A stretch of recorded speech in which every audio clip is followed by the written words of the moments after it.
Ladies and gentlemen, we welcome you to episode number 64 of the Primetime Rundown right here on the Eastern Observer. Our show is presented to you by Black Cats NYC. Alongside my guys, Rob DeLuca and Mike Zavo, I'm Joey Jarzynka. Ian Schraier has the second week off. He is down in Ocean City, Maryland, enjoying a week off with his wife and daughter. So, Ian, we really hope that you have a great second week off, and we hope to see you back next week here on our show, obviously. Mike Zabo, thank you so much for filling in for the aforementioned Ian Schraier. How are you? Doing great, Joey. Thanks for inviting me here once again. Great, always great to be with you and talking sports. There's no doubt, absolutely, and we've got so much to talk about. Rob DeLuca, we'll get to the NHL later on, but how are things with you personally? Looks like we may have lost Rob DeLuca. We'll see if we can get him. Oh, okay, we've got him back on. DeLuca, how are things where you are? Down in Seaside. Well, as you see, the Wi-Fi has not changed whatsoever, even though we paid for more speed today. So clearly we're getting ripped off here left and right here in Seaside Park. Optimum, you're the worst. But what we are as a show here is the best. Got Mike here filling in for Ian. Always great to have him here. We've got Evan Winter coming on to talk some NFC South. It's going to be a phenomenal show. Yeah, there's no doubt about it, ladies and gentlemen. 8:30 Eastern time, we will be welcoming the lead writer of the Bucs Report for the Tampa Bay Buccaneers and also a good friend of ours, Evan Winter, to the show. Be sure to send in some questions later on about anything Tampa Bay Bucs as well as the rest of the NFC South. So, again, folks, our show is presented to you by Black Cats NYC. Be sure to purchase their newest album, Free Cake, which is out now. Play loud on Apple Music, Deezer, YouTube, SoundCloud, Amazon Music, YouTube Music, Pandora, and Spotify. Also, ladies and gentlemen, be sure to listen to us and subscribe to us on Google Play, Apple Podcasts, Spotify, and iHeartRadio. And also be sure to search us on YouTube at I-95 Sports Network. Guys, let's get things started here. Just 3 minutes past the top of the hour here on the East Coast. Guys, Major League Baseball, Field of Dreams is happening in about 3 days in Dyersville, Iowa. And for those that have never watched the movie Field of Dreams, I got to tell you, you're all missing out. Mike Zabo, you have not watched it. Now, it is on the list. I'll eventually get to it. I'll probably get to it before Thursday. Joey, how could you have someone on this show who has never seen the greatest baseball movie in history? Well, I'll tell you this. Let me tell you this, though. This is big because our old host in Nick Partain, I remember, I'll never forget it, when it was first announced last year, he was still a host on the show, and he was a big opposer to it. I never understood why he was an opposer to it, because you're now putting a movie that people have seen, and I won't ruin it for Mike here so he can really see the Kevin Costner hit, with having no spoilers, if you will. But in my opinion, this is one of the coolest things. You're now seeing a movie that is supposed to be fictional really turn into real life, and you're playing on the field that the movie was shot on. How cool is that, DeLuca? I think it's phenomenal. I think it's going to be one of the greatest spectacles that baseball fans have gotten in the last 5 years, bare minimum. So it's going to be great for baseball. It's going to be a lot of fun. I'm surprised they don't make it a whole series rather than just one game. Yeah, I mean, it would have been interesting, but I mean, I guess there's probably some logistics to that where. Well, you know what? I'll tell you this, though. I like the logistics part, exactly what DeLuca said. But in my opinion here, in terms of having Chicago a whole series. So the White Sox just going to have to. Yeah, so ladies and gentlemen. No, I don't. Ladies and gentlemen, hold on one second, DeLuca. So your Wi-Fi is cutting in and out. So we're going to do the best we can here with you to try and, keep everything going on here. Please repeat yourself for the fans that are watching out there. Yeah, absolutely. Yeah, once again, parents, if you're watching this, fix this, please. Nonetheless, no, this is great for baseball. It's one of the greatest spectacles we're going to see for the sport in probably the last 5 years minimum. And I think it's going to be a lot of fun. While I do think it should have been a series, there's probably some sort of logistics about needing to play the game, a couple games in Chicago, something like that. So that's probably the issue there. Well, the thing now with me, and this is one thing that I'm not really a fan of, is having a whole series there. And I think personally, the reason why they wouldn't have the series there is because that allure. Nonetheless, this is going to be exciting. And right. Yeah, exactly. And again, the Wi-Fi bumped out there, so I rudely interrupted DeLuca there. But the bottom line here is that with the Field of Dreams game, there's no doubt in my mind that if you have more than one game, I'm sorry. I have to interrupt this here. 1 second. So I think Mr. DeLuca has heard you not even asking, I think telling him to fix this Wi-Fi. Parents, fix this. Oh, he heard. No, I'm glad they heard. Because we're getting ripped off down here. We paid for more speed and it got worse. So, Mr. DeLuca there, you see your son's having a hard time down at your other place down south. My goodness. I'm just trying to put on a professional manner here. We're just trying to I got a ring light. I've got it. I've got everything I could possibly need except the Wi-Fi speed. It's just a debacle at this point. I'm just trying to enjoy my summer while trying to be professional and do this show at the same time. Going back to the Field of Dreams game though, the allure of having it for 3 consecutive games, I think that's the part where you only want to make it 1, but also I'm sure that in the CBA or anything along those lines, and something that was agreed upon, is that you still have to play 2 more games in Chicago. And I think that's the part where really people have to understand that, is that you're playing 1 game on that turf, or on that natural grass, rather, in the cornfields, if you will. And I think if you were to play more than 1, you're losing that. I think you want it to happen again, but you don't want it to be consecutive, because let's just say it turns out bad, which I personally don't think it will. I think it's going to be phenomenal. You want it to just be once, get a test run, and then next year, maybe you can try and do something different at a different site. Mike Szabo, what are your thoughts, especially since you have not seen the Kevin Costner film? I can agree with that point. The allure might be lost in a whole 3-game set. I think the only problem with the game is that, especially on the Yankees side of things, you lose a little bit of the allure because they just have such an injury problem right now. Anthony Rizzo would have been a huge thing to market, going back to Chicago after just getting traded and going over there, probably seeing a couple of people that he obviously played against, a little bit here and there, or knew from the White Sox people, or just, I think he grew up in Chicago, if I'm not mistaken. Yeah. Or he might know people there. He was there for a long time, I believe close to a decade. So, a sort of homecoming for him. Could have marketed that. I think kind of lost out on that. In fact, the Yankees have so many injuries right now, even if they win it probably takes away a little bit of the star power. Yeah, and you know what? Something else that we want to bring up here is the jerseys, the uniforms. And for those that are listening via audio, take a peek on Twitter and search Field of Dreams game. You'll be able to see all of the uniforms there for the White Sox and for the Yankees. Now, I think just by looking at this here, guys, you're able to see Aaron Judge on the right. Also Chicago White Sox on the left, obviously, and you're able to see how old school this really looks. Again, I am always about having these, whatever is old now becomes new. We get to see so many things that really have revived, right? We've seen on television, we've seen, the big saying, what is old is now new. We get to see on TV, for instance, game shows, right? You get to see Press Your Luck, for instance, Match Game make a return.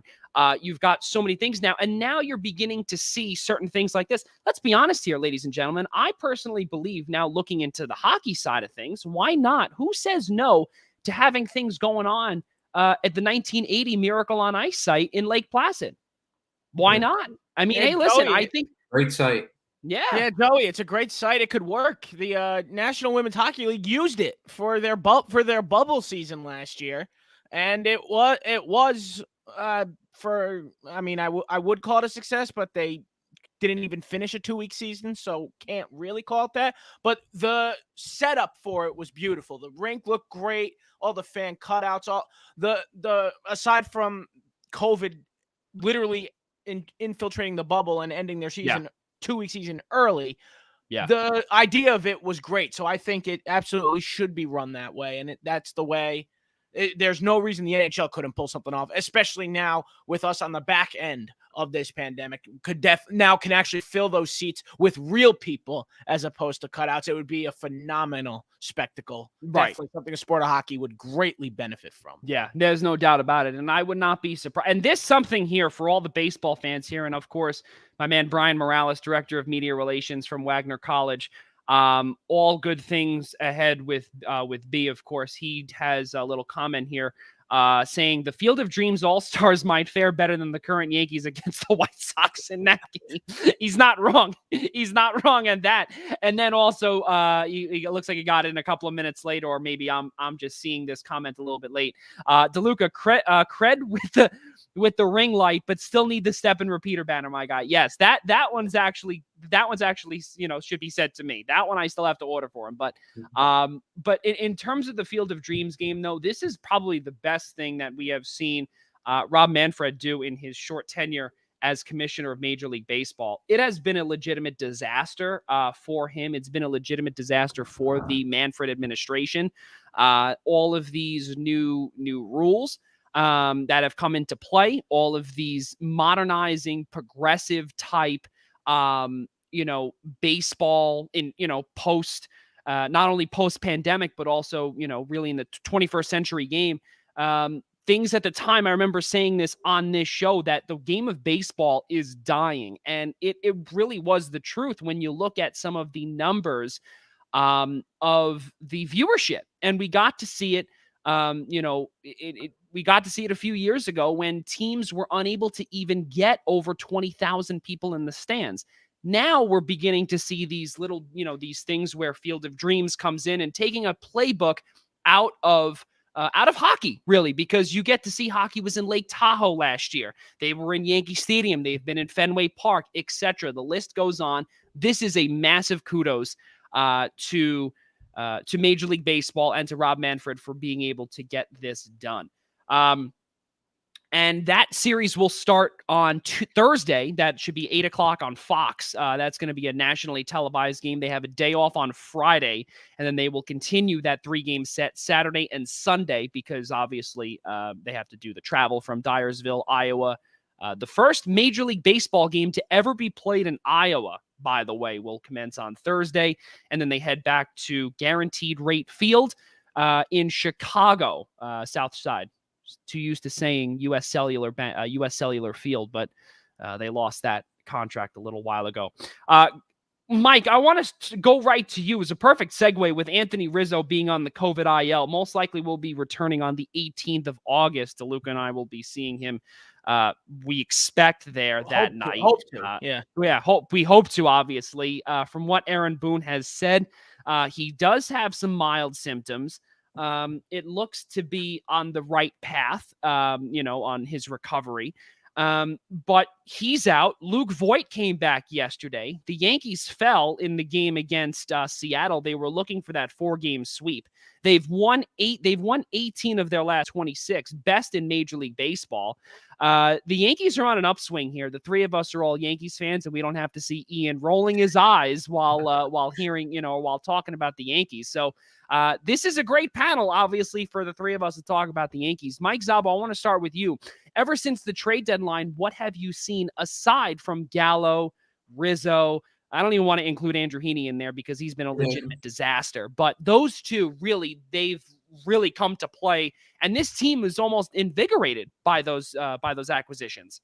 Well, that's exactly what Brian Cashman wanted, if not the impact of those two big bats coming in, at least that it's going to invigorate everybody else and get everybody else going and getting out of some of players who are having offensive slumps, whether it was coming into the deadline or for most of the season. So if not for, bringing Gallo and Rizzo in, for just their own offensive performances and boost the team, the hope was to invigorate everybody else, and it sort of has. I think there's been an urgency delivered into the locker room that, the calendar's turning to August. It's time for us to start making up some ground in the division. And you can especially see that the way that Aaron Boone manages games, where he's throwing some guys out there, maybe some high leverage relievers before Chapman went on the IL, or Green or Britton or whatnot, putting them in instead of sort of like being at a point in the game where, okay, we're done. We've thrown out our best strategy. It's not working. We'll just come back again tomorrow. I highlight the game where a couple weeks before the deadline where they were in Boston and they had that absolute horrible collapse where they lost and they gave up a 3-0 lead or a 3-1 lead going into the ninth, and they wind up losing in extra innings. Yes. And it's like, all right, Chad Green was your best reliever. He didn't have it. But the problem was, what was the strategy? You put in Brooks Kriske, like when you still thrown in Zach Britton or something like that. It sort of was just like a move. Okay, we're just punting it. Hopefully Kriske can get us the 3 outs. If not, well, we'll just, play again tomorrow. And it seems like from those moves until what you see now is a complete change in the mindset of Boone, and that's carried out to the rest of the team, that they need to be more urgent, play more urgent, and start racking up some wins. And it's shown in the standings. And something else too that we've been able to see as well. We got to listen to Aaron Judge yesterday. Unfortunately, I don't have the pregame video of what he was talking to Meredith Morakovitz of the S Network about, but he said flat out that in the locker room they were having some mental issues as well in terms of getting that oomph back in the lineup and really feeling confident. And now with Rizzo coming in, with Gallo coming in, really the mindset has changed in that clubhouse. And now you're able to see it. And there's no doubt about it. You're able to see, as I brought up earlier, 18 of their last 26 games have all been winners. And something else too, guys, there is a big target on the Yankees' back. And you know what? And the reason why I say that is because it's not the fact that they're in third place in the AL East. Fact of the matter is that they're still chasing Boston. Boston did not really make a lot of deadline moves. The Yankees did. The Toronto Blue Jays did. The Tampa Bay Rays did. And really right now with the injuries, or the injury front, and as well as the COVID front, we now see Gleyber Torres go on the IL. We also got to see Luis Severino, who's going to be making a start, I believe, in Scranton or in Somerset on Friday, to see where his availability is at following a 2-year disaster with the former ace, if you will. Corey Kluber, who pitched a no-hitter early on in this season, he's scheduled to come back. So really, you've got a lot of deadline acquisitions, if you will, that really could be making a comeback for this Yankees team. And not only just, give them a little more oomph, but also once all of these guys come back, in addition to Gio Urshela, this lineup is really something that the rest of the AL East is not going to want to look at. And right now we get to see the Boston Red Sox. They have lost, I think, 4 of their last 5 or 5 of their last 6 or something along those lines. It's lost bad. 1 of their last 12. Yeah, it's bad. It's bad for them. And yes, maybe on Sunday they might get a little bit of Chris Sale action, but DeLuca, I want to stay with the New York Yankees here. And, and I brought up how maybe a target on their back, they're beginning to see it.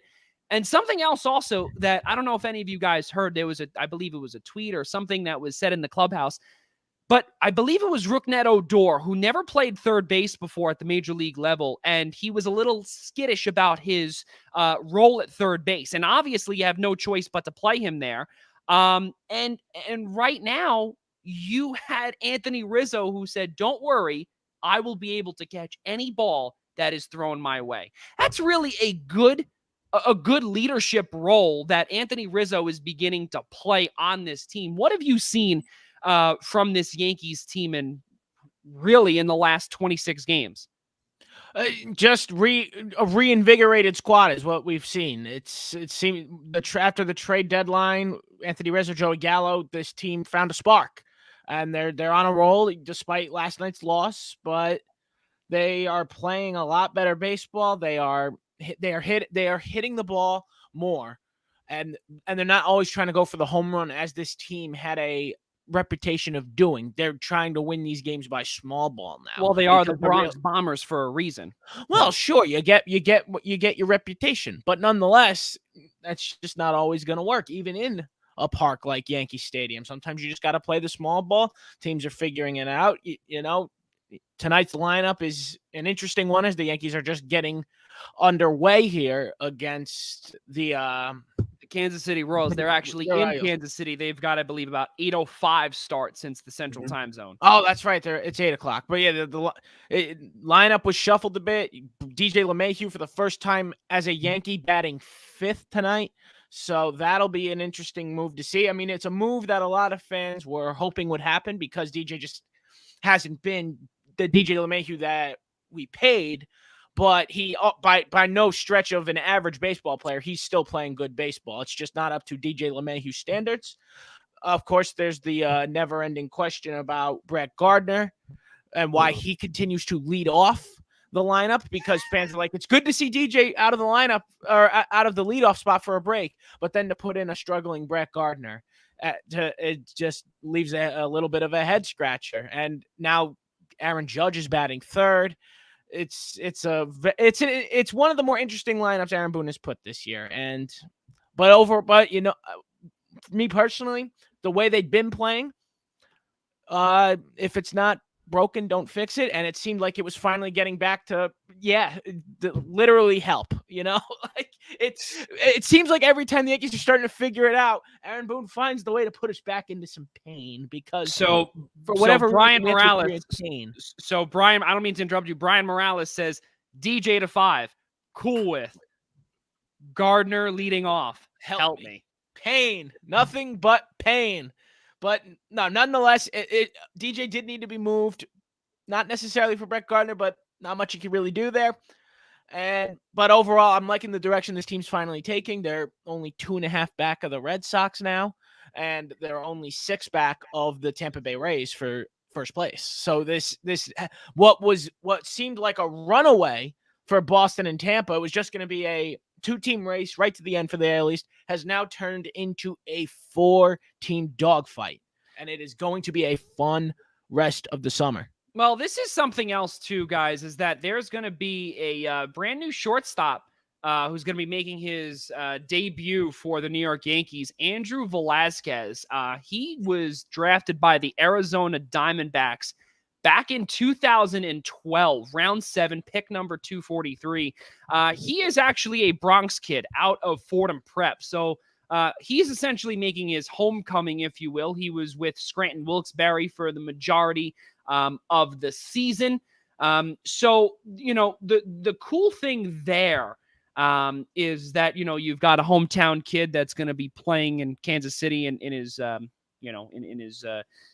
in his favorite team's colors, of course, or in his favorite team's uniform, which is a cool thing. But the bottom line here is that now I'm starting to get a little worried about the depth part.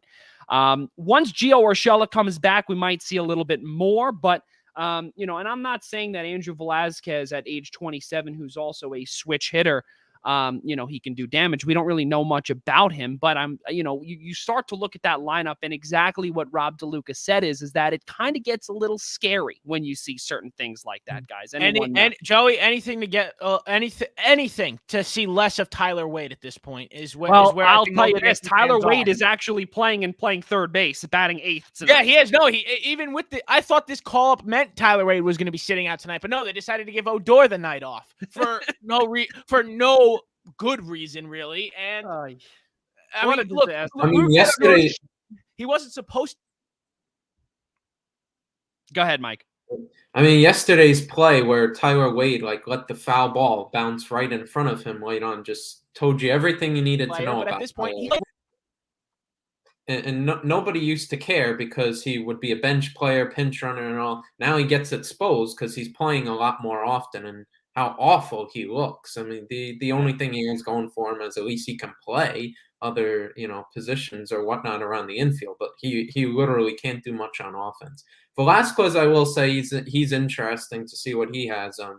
He's been pretty good in AAA. I think he had last month, he had an 850 OPS down in AAA. He has the good base stealer. he has the most stolen bases in all of AAA this season. So that is actually correct. Yeah, we're just reading that right now. Yeah. Yeah, that's, and you know what? And that's really something else. I mean, listen, maybe and I don't want to call Velazquez a random soul, but to New York Yankees fans, he really is. And we'll see what he can do tonight, starting tonight at around 8:05. That game can be seen on MLB.TV, Yes Network, wherever you may be catching baseball. Guys, let's keep on moving forward here. And I want to head over to Queens and look at the New York Mets, who have been a complete dumpster fire. And if Ian Schraier were here, he would probably agree. It's a legitimate disaster with the New York Mets. They were really bad against the Philadelphia Phillies, like really bad, guys. DeLuca, we're gonna start with you here. The Mets right now are in a legitimate free fall. This is something that we got to see in 2015. We got to see this in 2016. Yet they still made the wild card game against San Francisco. Yet they lost in, I'm sorry, not 15, 2014. 2016. Excuse me, 2016. They were on pace to actually do very well. 2015, obviously, they made the World Series. But 16, they made it against the San Francisco Giants. They were in line at the All-Star break to win the division, and then things went very south. Again, we're looking now. They're 2-8. They were swept, or 2-8 in their last 10. They were swept by the Philadelphia Phillies, who have won their last 8 of 10. I mean, this division was in their hands, and now it's gone. They went from first to third in a span of 3 days, DeLuca. It looks like the injury bug really hit the Mets hard this time. Like, I mean, look, that Mets fans will use that excuse every year for them, but the problem is, it's the truth. They don't catch a break when it comes to the injury bugs, and it's always their most important players. They don't have Francisco Lindor. They don't have Jacob deGrom. They don't have Noah Syndergaard. They're losing everybody that matters. So what I am wondering is, what the Mets had to do was just try to exist and hold on. They didn't need to sweep anybody. They didn't even necessarily need to win every series. They just needed to not get consistently swept.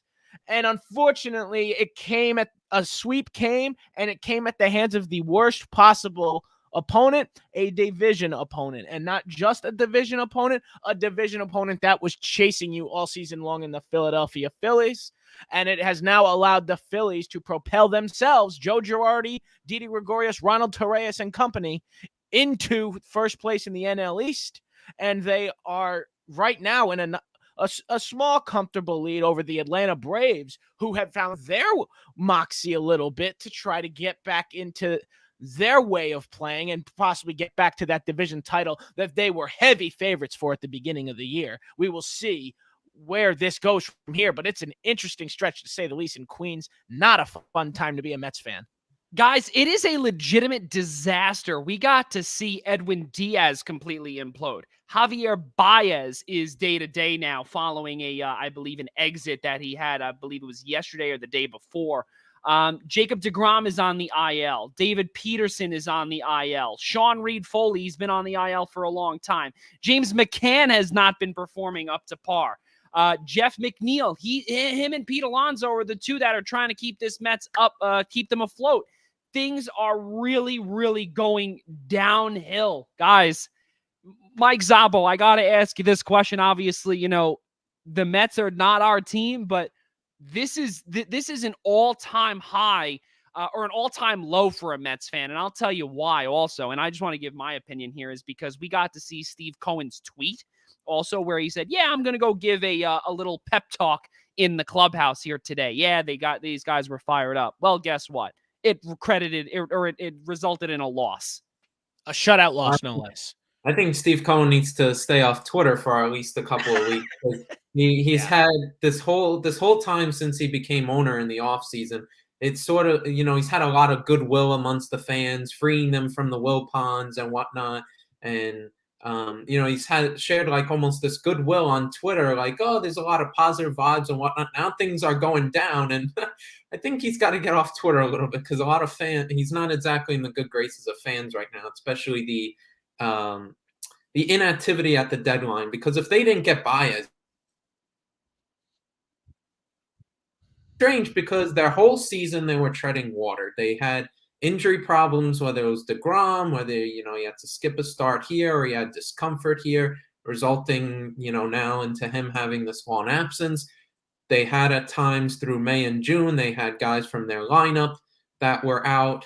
At one point, they were practically playing a AAA team. And, you know, the message was constantly to tread water, tread water, tread water. And they did that really well. And then finally, everybody was getting healthy. They get out of the All-Star break. The offense is finally coming alive. That was dead the entire season. And they had, up until the trade deadline, they had like the third most runs per game in the league. And then all of a sudden, it's just died out. Everybody sort of regressed back to what it was before the All-Star break, where they're 29th in the league in runs per game. Yeah. The pitching is getting worse now. You don't have DeGrom. Stroman and Walker haven't been as consistent as they were earlier in the year. Jared Eichhoff, do we even need to discuss that? Taylor McGill, he's a rookie. He's going to go through ups and downs. He just recently gave up 4 runs against the Marlins in a start. I think he had something similar a couple, you know, the start before that. And he's a rookie. He's going to go through those progressions. So, and Rich Hill, what's Rich Hill going to really give you? He's 41 years old. He'll be a good back into the rotation guy, but, you know, he's not going to be great, especially when, you know, your other guys are struggling. Nobody was expecting for him to be an ace when they brought him in the deadline. And certainly that's nothing, you know, close of what he is. And Carlos Carrasco, he's coming, you know, off of injury. So, you know, the pitching is starting to falter and really fell apart this past weekend. And their lineup is really starting to get, you know, regress back to what they were before the All-Star break and really not scoring, not doing anything. And I told my Met friends that before this series, all right, they're not doing great right now, but it's not time to truly panic until we see what happens this past weekend. And it's one thing if they would have won the series, probably you would have been like, you know, we're not doing so good, but at least we got out of Philly there with the series win. They had the worst possible outcome that you could possibly get. And what happened yesterday? Zach Wheeler, I've been telling Mets fans for a couple of years that it was a huge mistake to let Zach Wheeler go. And boy, did oh my God, yeah. And not only that, too, Zabo, this is something else I want to bring up here, too. Do we remember, and I wish I could bring it up here, but for those fans that are out there that are watching us, Brodie Van Wagenen, a couple of years back, and Mike knows exactly what I'm going to say, when he said that Zach Wheeler was not worth the money that he wanted to come back. Oops. Big oops. and something that for the frequent Twitter follower or the frequent Twitter users out there. What's the tag? Tweets aged poorly, quotes aged poorly, if you will. What a disaster. The Mets clearly are not only a disaster, but they're still living in the Wilpon era. Why do I say that? Because if you think about it, who is their general manager and president of baseball operations? Sandy Alderson. And I think now, guys, what we were able to see here, right, is that Sandy Alderson was still a little cheap on a few moves. Yes, he was able to do whatever. Yes, he was able to do this and get Javier Baez. Now, we made that point back with Tyler Adele last week, and we were talking about how there are things here that the Mets were unable to do. And yes, where Tyler and Casey were trying to make the argument about Chris Bryant. Now, I agreed with Casey where there was no place to plug Chris Bryant because in left field, you've got Dom Smith. At third base, you've got J.D. Davis. But looking at some of these numbers here, anybody is better than some of those guys. Pete Alonso, in his last 53 at-bats, he's got 7 hits. And how many home runs? 2. Maybe for those that are out there that were so stoked that he won his second home run derby, maybe it's possible that after a home run derby victory, there could possibly be some fatigue in the long ball. We've seen it every year. We've seen it happen. Aaron Judge, Pete Alonso the first time. Aaron Judge, Pete Alonso the first time. It's not good, and DeLuca's Wi-Fi is cutting in and out again. Prime example. Yeah. Go ahead, DeLuca. You're back with us. Of course he is. What else? Yeah, of course I'm in and out again. What else?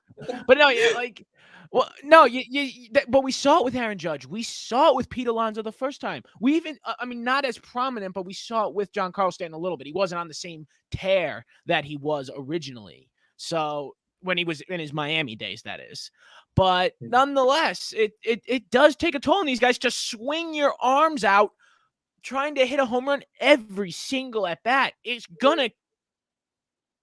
not good. That's the bottom line here. It's not good. And the problem here too for Mets fans is that they did not address the rotation. They did not address the bullpen. They were only able to address Javier Baez as well as Trevor Williams. That's not enough. You need to stack up this roster. This roster is not that good. Yes, it looks good on paper, but it's very evident when you have Pete Alonso struggling, you need more than that. You need more. And Dom Smith, we have to realize just a few years ago, there were pitchforks out for Dom Smith. Remember when he started at first base after Lucas Duda? Do we remember that, Mike? We remember that, Rob? Remember that when Dom Smith was supposed to be the first baseman of the Mets' future? Yeah, that didn't really. He was supposed to be the next great Keith Hernandez. Well, guess what, folks? That didn't happen. So they make a position change. He's now in left field. Great job. That's awesome. And they've now found Pete Alonso. That's great. But unfortunately, he's nowhere to be found. The pitching is a disaster. You make a trade for Rich Hill, which is basically cash considerations or low ball minor league guys. You have Cookie Carrasco, who right now you're expecting to be your number 2 until DeGrom comes back. And then you've got Marcus Stroman, who is now technically your ace right now. It's not good in Queens right now. DeLuca, final thought. Okay, well, as we can see, DeLuca again is having some Wi-Fi problems. So we're gonna throw it to Mike Szabo for final thought. You tried. Szabo, go ahead with your. Let me just make this final thing that just as you were saying, Joey, about the trade deadline. I don't think enough people. I think I remember seeing this on Twitter too. And I completely agree. I don't think Mets fans understand how much damage the previous ownership administration did to this team. I don't think they realize it, especially what Brodie Van Wagenen did to this team. And you saw it at this trade deadline. They should have gone after more help for the rotation. I mentioned on my podcast that I started back up last week that they should have went after John Gray of the Rockies. They should have rated the Rockies for either one of German Marquez or John Gray, probably John Gray. Or they should have gone harder after Jose Berrios, and they needed some help for the rotation. And like I said before, if it wasn't for Javier Baez, it would have been a very poor trade deadline. And why? Because Brodie Van Wagenen absolutely destroyed the minor league depth of the Mets' farm system. Last season, in the shortened pandemic season, they traded for Robinson Chirinos and Todd Frazier at the trade deadline. In those trades, I think it was in the Chirinos trade, they traded their 2019 minor league pitcher of the year.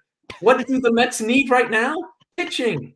And they absolutely destroyed the minor league depth that they had. And that hurt them in this deadline, and that they couldn't go after some of the names that I just mentioned because they didn't have good offers. I mean, teams didn't like what they had. It's a disaster. It's a legitimate disaster with the Mets right now. And again, and we're not trying to trash the Mets fans here. We're not trying to trash the Mets. Basically, we're seeing a legitimate implosion here. And right now, against the Atlanta Braves, who are finally beginning to find their stride, as well as the Philadelphia Phillies, where in actually our prompt, I wrote this down here, where Bryce Harper could, I don't want to call it unlikely, but Jimmy Rollins, the former Phil, and I see DeLuca shaking his head. Don't do it. Don't say it. I'm going to say it. I'm going to say it. Where Jimmy Rollins came out publicly on MLB Network just a few days ago and said that there is quite a possibility that you could see an unlikely case for MVP or an unlikely candidate for MVP in Bryce Harper. Yeah, it is. It is unlikely. Let me tell you that. Let me tell you that right now. I'll tell you this though. Where was? Because can you really make someone an MVP off of half a season? Because where were they the other half? That's it's definitely because it's a hot second half. What if you had if someone had a smoking hot first half and then died in the second half, they wouldn't get the MVP because of how poor they played in the second half of the season, because they're forgotten about at that point. So why should that not apply to the same situation where you're dead in the first half, but you're on the hottest streak ever in the second half, and that puts you in contention because it's recent? That's the issue I take with it. Is that Zabo, your response? Recent. I could agree with Rob, but I think the fact is that the NL MVP race is wide open. I think Bryce Harper's played himself into that conversation. I mean, his numbers are insane right now. Nobody's realizing it. He's hitting over 300 right now.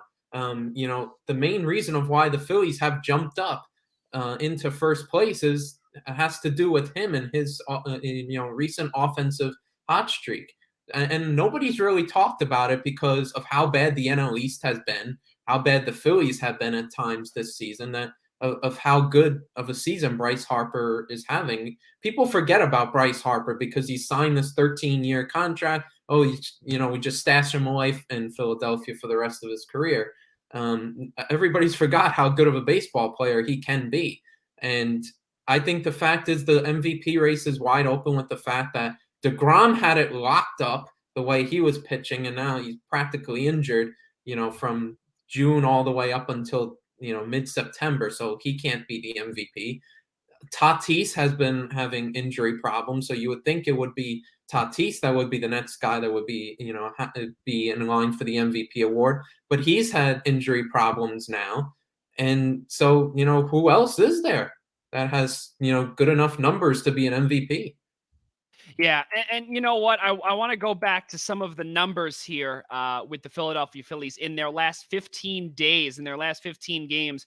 Bryce Harper, you brought up, Mike, how they are, or rather he is, batting over 300, precisely 395 right now. 17 of 43, 5 home runs, 10 RBIs, has only struck out 5 times, walked 13, and 7 of those hits were doubles.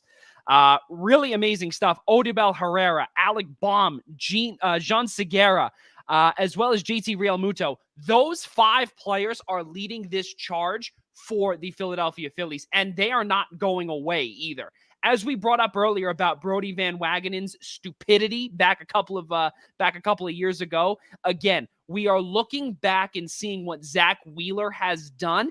Zach Wheeler, he has started his last 3 games. 2 of those have been complete games. 23 1/3 innings of work, has only allowed 7 earned runs, 2 homers, and 4 walks, 21 strikeouts, and an opposing batting average of .202. I really have to credit Brodie Van Wagenen for this. Think about it. Mentally, to some players that are out there, right? When you hear a comment like that, that really gives you the bump and the boost to really do well. And especially when you have a World Series champion manager in Joe Girardi to now go ring chasing, you're trying to build off of what you started in the first half of the season. In my opinion, if it's not for German Marquez, Zach Wheeler, and I'll tell you why. We'll get to German Marquez in a moment, and I think he's an underrated guy. Zach Wheeler has the NL Cy Young locked up. Could be, yeah, Joey. I think so. I mean, it really could. Yeah, it's really hard to dispute that right now. It's definitely fair. And again, obviously, you have to look out in Los Angeles, but those guys are, again, a little injury prone. Let's go to German Marquez in just a moment. But before we get to that, Brian Morales says transactions. New York Mets have announced that GM/owners have been placed on the 10-day IL for tweets that don't age well and poor deadline moves and motivational tweets per New York Mets Twitter. That is our good friend, Director of Media Relations, from Wagner College, Brian Morales. That's pretty good. I got to tell you that. That's phenomenal stuff right there from our fans. I mean, but you know what though? The sad part is that that's the truth. That's the sad part. Guys, let's keep on moving forward here and taking a peek at what German Marquez. I don't want to spend too much time on this since we've got another 45 minutes until our good friend Evan Winter comes in and chats about the NFC South with us, as most specifically the Tampa Bay Buccaneers. But German Marquez, the last time, guys, that we got to see an ace in Colorado was really never. Aside from Ubaldo Jimenez, who else can we really think of that has been an ace out there? Ever since the Todd Helton era, ever since the era of Troy Tulowitzki, Nolan Arenado, especially in Nolan Arenado's tenure in Colorado, there has not been an ace there. The pitching has been a disaster. But then again, how can you get pitching when pitchers are historically bad in that ballpark because you're in the Mile High City? I think a couple of years ago they had, was it 2018 or 2019? Kyle Freeland had like a crazy year. He had really good numbers and then fell off afterward. But yeah, it's been bad pitching there. I think Marquez, he's a decent pitcher. I think ace is a term I'd use lightly. I think with the numbers of what the Colorado pitching staff is, I guess he's the ace. But he's kind of an up and down pitcher so that's kind of the pitcher he's always been in his career. I don't know if he's typically an ace. If you put him on another team, another contending team, he's probably a high upside 3 or 2. So I think he's just the ace of the Rockies just because of how bad they are. Yeah, I gotta go with Mike here. It's a tough play, but it's tough to play in Colorado right now when they're struggling the way they are. But I do agree, Joey, that German Marquez is flying under the radar a little bit. But what can you do when we're out here in the New York area and we're really only going to hear about New York related things? So of course here on the East Coast he's going to fly under the radar because he's all the way out in the Mile High City, trying to take care of business. But nonetheless, overall, I'd have to go with Mike overall. I'd say if you do put him on a different team, he's not even close to an ace. It's more he more fits in as a depth rotation guy. But he's still a very useful player. He's a very useful player. But if you put him somewhere other than Colorado, probably not an ace. See, I want to just say here, guys, looking at his record, 10-8, 3.42 ERA in 23 games started. I don't want to call him an ace right now, but what I do want to say is that he might just be their best pitcher since Ubaldo Jimenez, which again is not saying much because then we got to see Ubaldo Jimenez's career literally tumble in front of our very eyes. We asked the question earlier to all the fans out there and all the folks that are watching about who the last ace on the Colorado Rockies was that really people can think of. And our good friend Brian Morales brought up Mike Hampton. Now, if I'm not mistaken, B, correct me if I'm wrong here. And again, looking at some of the statistics with Mike Hampton, I remember that, and I remember that he was on a plethora of teams. That I remember. And I remember he eventually was, I believe, a 2-time All-Star. That's without looking at some of the stats here. But now I'm going to really, start cheating here and take a peek at it. And looking and seeing what he did in 2001 in his first full season with Colorado, he went 14-13 with a 5.41 ERA. He had a whole bunch of control problems. And this is kind of the part where a lot of people understand that Colorado is a legitimate disaster in terms of pitching, because you have to look at, they give this money. Colorado, that is. They give this money to a lot of these power guys in terms of the bats, such as Nolan Arenado, and they perform mightily. But the problem is that because it is a legitimate hitter's ballpark, we got to see it in the All-Star game, and we got to see Juan Soto hit a 520-foot home run. Why? Because the ball literally carries. There's no movement because you're so high up in I think a mile high. So that's 3,700 feet up in the sky, kind of. Correct me if I'm wrong, anybody. But again, you look at what Mike Hampton did. Yeah, he was an all-star a few times, but after pitching in Colorado, it went downhill for him. And I can't think of another starter aside from Hampton now and Ubaldo Jimenez. Guys, let us know, please. Let us know on YouTube, on comment here, please. And, let us know if there's any other pitchers that we could think of aside from those guys. Because obviously we know in 2007 when they made the World Series against the Red Sox, it was Ubaldo Jimenez who was leading the charge. That was pretty much it. I can't really think of much anymore. Guys, let's keep on moving forward here, and let's get out of Major League Baseball and move over to the ice. We were talking about earlier about Lake Placid, right? We were talking about that, but let's keep it here, rather in the New York area. And I want to start with New Jersey Devils legend Tomas Tatar, as DeLuca texted me and said, we need some Tatar sauce, if you will, for those fish sticks. That was probably one of the corniest jokes I've ever heard from him. And you loved it anyway. That is definitely fair. And he signed to a two-year deal worth $9 million, 4.5 AAV. DeLuca, what does this do for your team? I have been asking for Tomas Tatar on this team since he was in Detroit. This is a player I have always been very fond of, and I think he's just a very solid depth player. He's going to go well. He's going to fit right there in that middle six for the New Jersey Devils, probably on that second line with either Jack Hughes or Nico Hischier at center. So I think this is a great move for the team, help them very much offensively. It's going to really set themselves up to finally take that next step forward. And I think that it really helps now that, now all the restricted free agents have been signed. Yanni Kokkonen was the last one, just signed his contract earlier today as well for 2 years at 1.825 AAV. That's a great signing for a young and up-and-coming kid. He's going to be great. And honestly, right now, the light is beginning to shine a little bit brighter in Newark, New Jersey. And I'm not going to put any reservations on playoffs yet. But I will say this: the tanking, the quote-unquote tanking and intentionally losing or bottom five finishes are over. They are no more in New Jersey. Now, let me ask you this question. Now, the whole thing that I need to know here is that, yes, their cap hit right now is about $68 million. They're $8 million over the cap floor. Do you think that they were just signing these guys to not only build the development, but are they chasing? Can you say with a straight face here, DeLuca, that they are chasing the playoffs? I mean, what team isn't trying to chase the playoffs every year is the real question. This is a 32-team league now, and everybody wants to be a part of that 16 that makes the playoffs. And this is a team that is trying to be done with a 10-year rebuild, essentially. And it seems like it's finally coming to a close. They've drafted properly. They're signing the right free agents.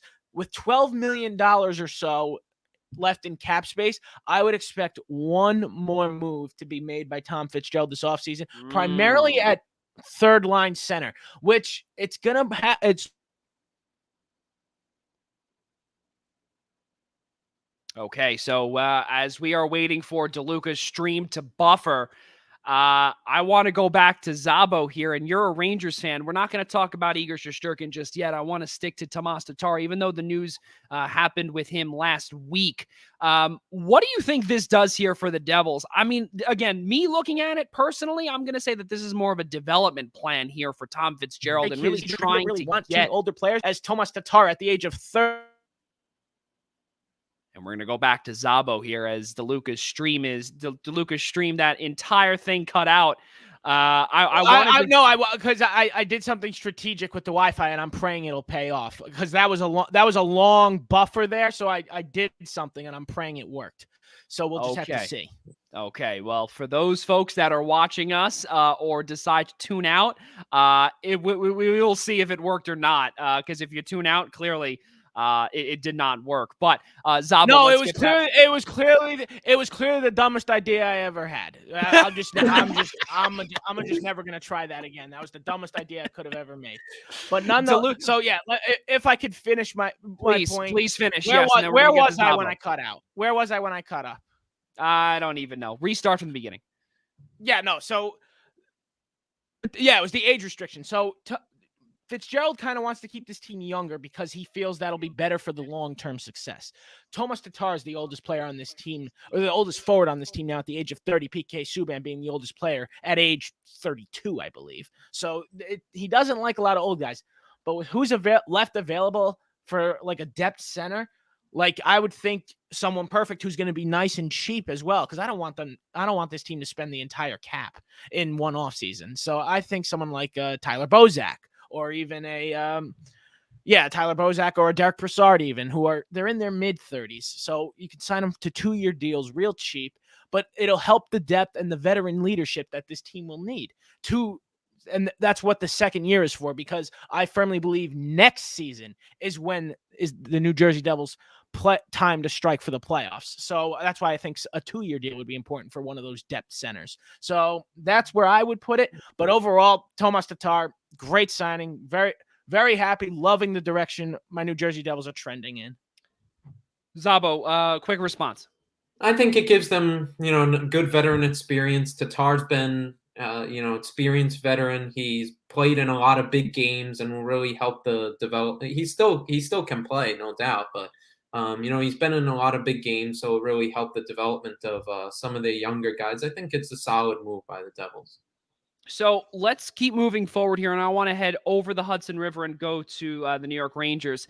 And for Mike Szabo, he's extremely happy because Igor Shesterkin, he signed a contract extension. He was an RFA and signed a 4-year deal worth $5.66 million average annual value, which, by the way, is the second largest contract for a goalie in NHL history. Second largest contract. Yeah. In NHL history. So is it I think it's it's the largest. Second contract. Largest second contract ever given out to a goaltender in NHL history. Yeah. Mike Szabo, I want to know your thoughts about Shesterkin. Is this a high price tag? And will this team now possibly be in cap hell in the next few years? Yes, potentially. I've heard a lot of disdain for this move in terms of the money being given, because Shesterkin has a lot of potential, and I think he can be one of a top 10, top 5 goalie in this league. That's his ceiling. But a lot of people don't like this move at the moment because he's only played 47 games, and especially too in a shortened, he's had to deal with the shortened pandemic season as well. So there are a lot of factors with that. People think he got a little bit much. I think the Rangers are going to be in a bit of cap hell. I think the Trouba move certainly hurts their cap, and how much money he's making. They have to make some decisions with the forward line and Zibanejad and whatnot. So they could be in that situation they were in a couple of years ago when they were starting to tear it down and on this path that they've been on the last couple of years. But this needed to get done, plain and simple. But I think it could lead to bigger ramifications later. But the big thing is they got their goalie of the future. There's some concerns, but I think ultimately he's going to live up to that potential. Like I said, they had to get the deal done. I think they're just going to have to move certain other pieces around to try and bring their cap down and, maneuver the cap or whatnot. But certainly they couldn't play around with this deal. And there's no doubt about, and you know what, this is, and I've been called out on this plenty of times. And I remember on our inaugural show, on our first ever show, when we had in our studio down here, we had Tyler Adele, we had Nick Partain here, and I'll never forget. I remember saying, and I wish I could pull up the video. We had only a crew of producers, but one of these days, when Artemi Panarin signed that massive deal and spurned the New York Islanders, turned down nearly $13 million and took a much lesser deal to play in Manhattan, and is now making $11.642857, and he made that for 7 years. Again, you look at that deal, and obviously you get to see one of the best players in the National Hockey League in Manhattan, right? But the fact of the matter is that, yes, that $11 million could be a big shining light. Exactly what Zabo said about the $8 million eyesore with Jacob Trouba right now, not looking great. But this is the part where we might also see Adam Fox, too. He's going to get his payday as well. And now we are beginning to see what the defensive market is going to look like. We're seeing what Darnell Nurse made, $9.5 million. And Adam Fox just won the Norris. Maybe that could propel him up to $10 million. Could we see something like how we see in San Jose with a plethora of these I think it's like what between Brent Burns, Erik Karlsson, and Marc-Edouard Vlasic, I think it's like $25 million on the blue line. Look where they are now. I don't think that's going to be like that with the Rangers, but we are beginning to see something where things could be. You might have to play some chess here and really move some pieces around. DeLuca, I want to go to you with Shesterkin. You're not really you're a Devils fan, obviously, so you're not really too happy about this move, but is this even a good move for the Rangers? It is. Let's not dilly-dally here. The Rangers know that this is their future right here, and that they're locking them down is what they did. And I won't be surprised in 3 years he gets an extension. That way he doesn't even see the market again, even though I believe he'll still be restricted. But nonetheless, I believe that this is – I thought the money was fair, honestly. The Rangers know what Igor Shesterkin can be, and that's what they're paying him to be. So they're just doing it now. Now, this could lead to a bigger payday down the road if he does live up to it, but you know what? That's what happens. That's what you have to – that's just something you got to live with. You're hoping you have to almost pay – you're almost hoping you have to pay this guy more because that means he's playing well. It means he's earned such money. And while I can't attest to the fact that he's earned $5.65 million AAV over 4 years, I expect he will get there, and I expect him to get there quickly. So I think that this is a fine move for the Rangers. As terms of their cap situation, yeah, they're in big trouble. There's not even a question about that because Adam Fox is owed a lot of money. Mika Zibanejad will be owed a lot of money. If he's still a New York Ranger, that's up in the air. Which is wild. It's no wild. One ever thought that. Ryan Strome likely going to have to be the odd man out with his contract coming off the books. I almost personally, just this is no insider information. This is just a guess that he'll get moved to relieve some cap. Alexander Georgiev, backup goaltender, wants a starter job, requested to trade out. I expect that'll happen at some point. So the Rangers are still a little strapped, but it won't be as bad as it's being made out to be. But for now, there's a little cap issue, but everything will solve itself out until Jack Eichel shows up here in Manhattan. I'm not even concerned at this point because if he wasn't going to the New York Rangers, he'd already be out of Buffalo by now. So that makes me think that the suitors out west are no longer interested. And again, all this is purely my own speculation. I think it's almost not a done deal, but it's almost a certainty. We will see Jack Eichel in Rangers colors sometime soon. And it's just that'll make for an interesting cap situation because of how much money he makes. So it's a lot of question marks right now. Guys, we continuously talk about the cap here on this show, and I want to move over and down the turnpike and go to the most hated team that DeLuca hates in the Philadelphia Flyers, and I think we got to see what Carter Hart. His extension was all about. He signed a 3-year deal on a restricted free agent deal. He is making now $3.979 million AAV for the next 3 years. He had a really bad year last year, but is this a deal, guys, for head coach Alain Vigneault that possibly could be and not only that, but also general manager Chuck Fletcher, that they could possibly, look back on and say, we really wish that this contract was never signed or done?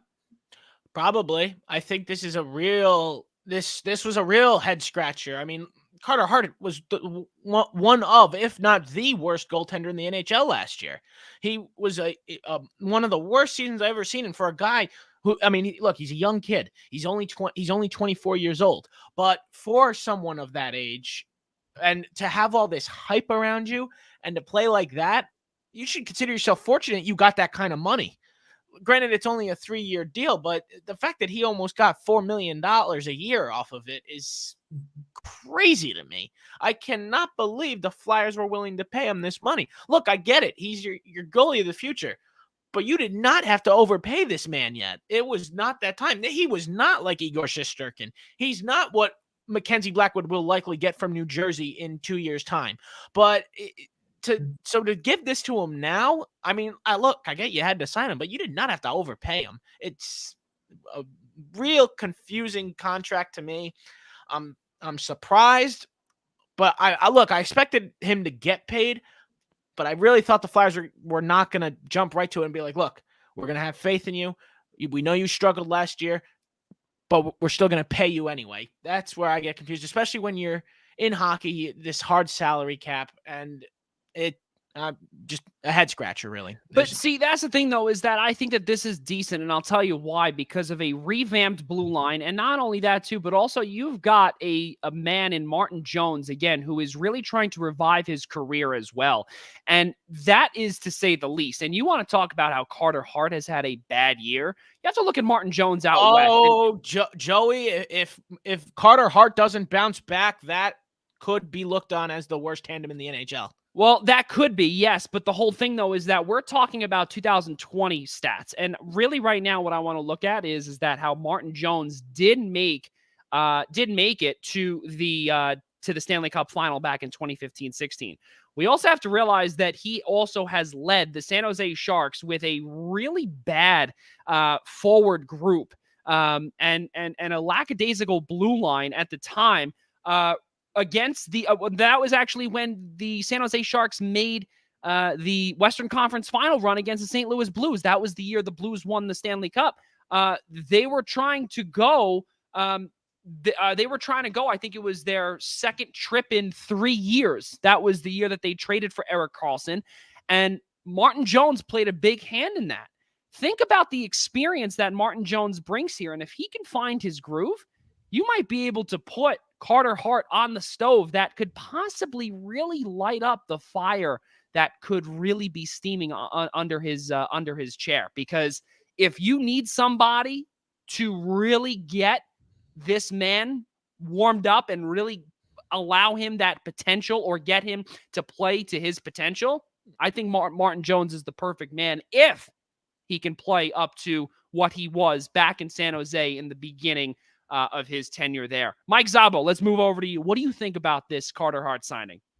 Well, DeLuca said a key word, faith, and I think that's what Philadelphia's put in Carter Hart. He put up some great numbers the year before, as you guys mentioned. Absolutely. He was one of the worst goalies ever last year, but the year before that, he put up some historically great numbers. So this contract is all about if Carter Hart can return to those numbers that you saw two years ago. So Philly is saying, we're going to put faith in this guy, and because he did so bad last year, we get to buy low rather than having to pay him the money that the Rangers are paying Igor Shesterkin and whatnot, and we can potentially get a goalie who can rise to the sort of potential that the Rangers want Igor Shesterkin to, with a much cheaper contract. So it's a very high risk, but a very high reward. Absolutely. I'm with Mike 100% here. And and if it doesn't work out, it's just another domino in the clear jinx that the Philadelphia Flyers have on trying to find a goaltender.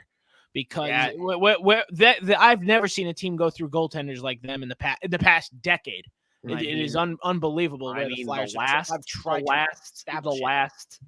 goalie that I could think of aside from Bernie Parent, I can't even think of one. Say it again. Sergei Bobrovsky.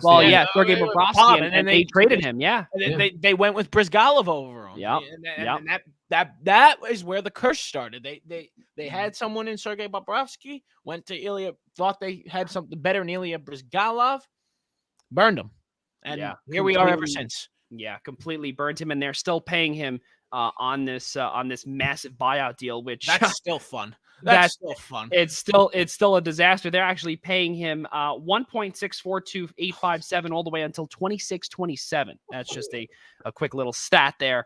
Ilya Bryzgalov. It's similar to like Mets fans with Bobby Bonilla Day. It's a lot of these. It's like Ilya Bryzgalov Day, right? We got Bryzgalov. You got Rick DiPietro for the Islanders. You got a whole bunch of good stuff there. I like how you named Rick DiPietro, Joey. I feel like that's a good segue to the next guy.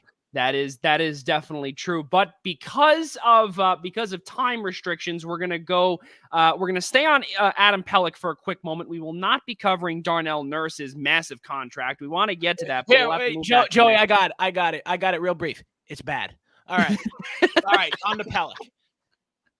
Adam Pelech signed a massive 8-year deal worth $5.75 million AAV with the Islanders this past Friday. Now, that was the first signing that Lou Lamoriello has kind of opened the door to allow the media in for about a quick 5 seconds. And I want to go to Rob DeLuca here first because he knows all about his former general manager and president of hockey operations in Lou Lamoriello. And this is, DeLuca, a Lou Lamoriello move that you have seen from a mile away. And DeLuca was unable to fix that Wi-Fi, I see. So I want to move over to Mike Szabo just because we are running low on time. What do you think about this deal? $5.75 million, especially after seeing Darnell Nurse. I'm just going to keep talking to the microphone until it comes back. Hey, it came back. How about that? Hey, you're back. Right. You're back. Yeah, Joe. Yeah, so let's see if I can actually get through one session without a cutout. Look, this is classic Lou Lamoriello. This is how he operates. It's his way, or there's the door right there. Like you either get on board with what Lou's doing, or you leave. And honestly, it's the way he runs things. And guess what? He's got 3 Stanley Cups to show for it. So clearly, it works. So, I mean, look, I would love to see all the signings that we all know are coming for the New York Islanders to just be released already.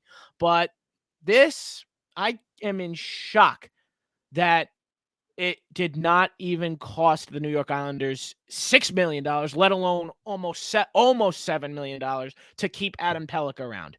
Adam Pelech is one of the most underrated defensemen in the National Hockey League, and I have zero issue saying that, alongside his very similarly underrated defense partner, Ryan Pulock. This is one of the most underrated defensive pairs in all of hockey, because you got Pulock, who is more of the offensive guy of the two, but he's also very good defensively. And then there's Pelech, who is 100% defense and pass first, and it really revitalizes that blue line with whichever forward core is out there with them on the ice. Those two make those 3 forwards better every single shift. And I cannot believe it cost Lou Lamoriello and the New York Islanders so little to keep Pelech around. To me, that says Adam Pelech sees something here in the New York Islanders' future, and he wants to be a part of it. And I think it's a wonderful thing. You also brought up about Darnell Nurse's contract being bad. How about Miro Heiskanen? How about Seth Jones, Zach Werenski? The contracts, you can. Heiskanen's was good. The rest you named were bad. Heiskanen's, in my opinion, was well, decent. And I think the reason why too with the other signings as well has to do with their offensive ability. Adam Pelech is defense first, and that's the part where Lou Lamoriello was able to really get him down to that price. Listen, he did file he's for still arbitration. He's still worth far more money than he's now getting, but that's the way Lou does but it. His offensive numbers too. His offensive numbers are not there. That's why he was not making $9.5 million. Well, sure, no, but I expected him to be at least close to 7 because he's that good at defense. He's that good of a player. But that's what Lou Lamoriello does. He'll revitalize you. He'll make you really believe that success is coming to this team. And that's how he gets them to sign long-term and for not as much money as you'd think they'd make on a shorter contract. That's what Lou Lamoriello likes to do. He likes to do term as opposed to more. He likes to do more term as opposed to more money. He really believes in the players that he brings in. He's not a big fan of a lot of change. That's why when it was time to rebuild in New Jersey, he was trying to add all these ancient players, trying to keep the glory days alive, and it just wasn't working. He wants long-term success, and he believes in the players he brings in. And that is why he is perfect for the New York Islanders right now, because they do, while the window is shrinking, it's still there. It's not closed yet. There's still a good shot for the New York Islanders to really dig deep. And with the Tampa, and we expect him to say the Tampa Bay Lightning. Again, because we are running short on time here, I want to go to Mike Szabo. Keep talking if DeLuca comes back. Yeah, so I think what Rob's point, I think it's all about building a culture.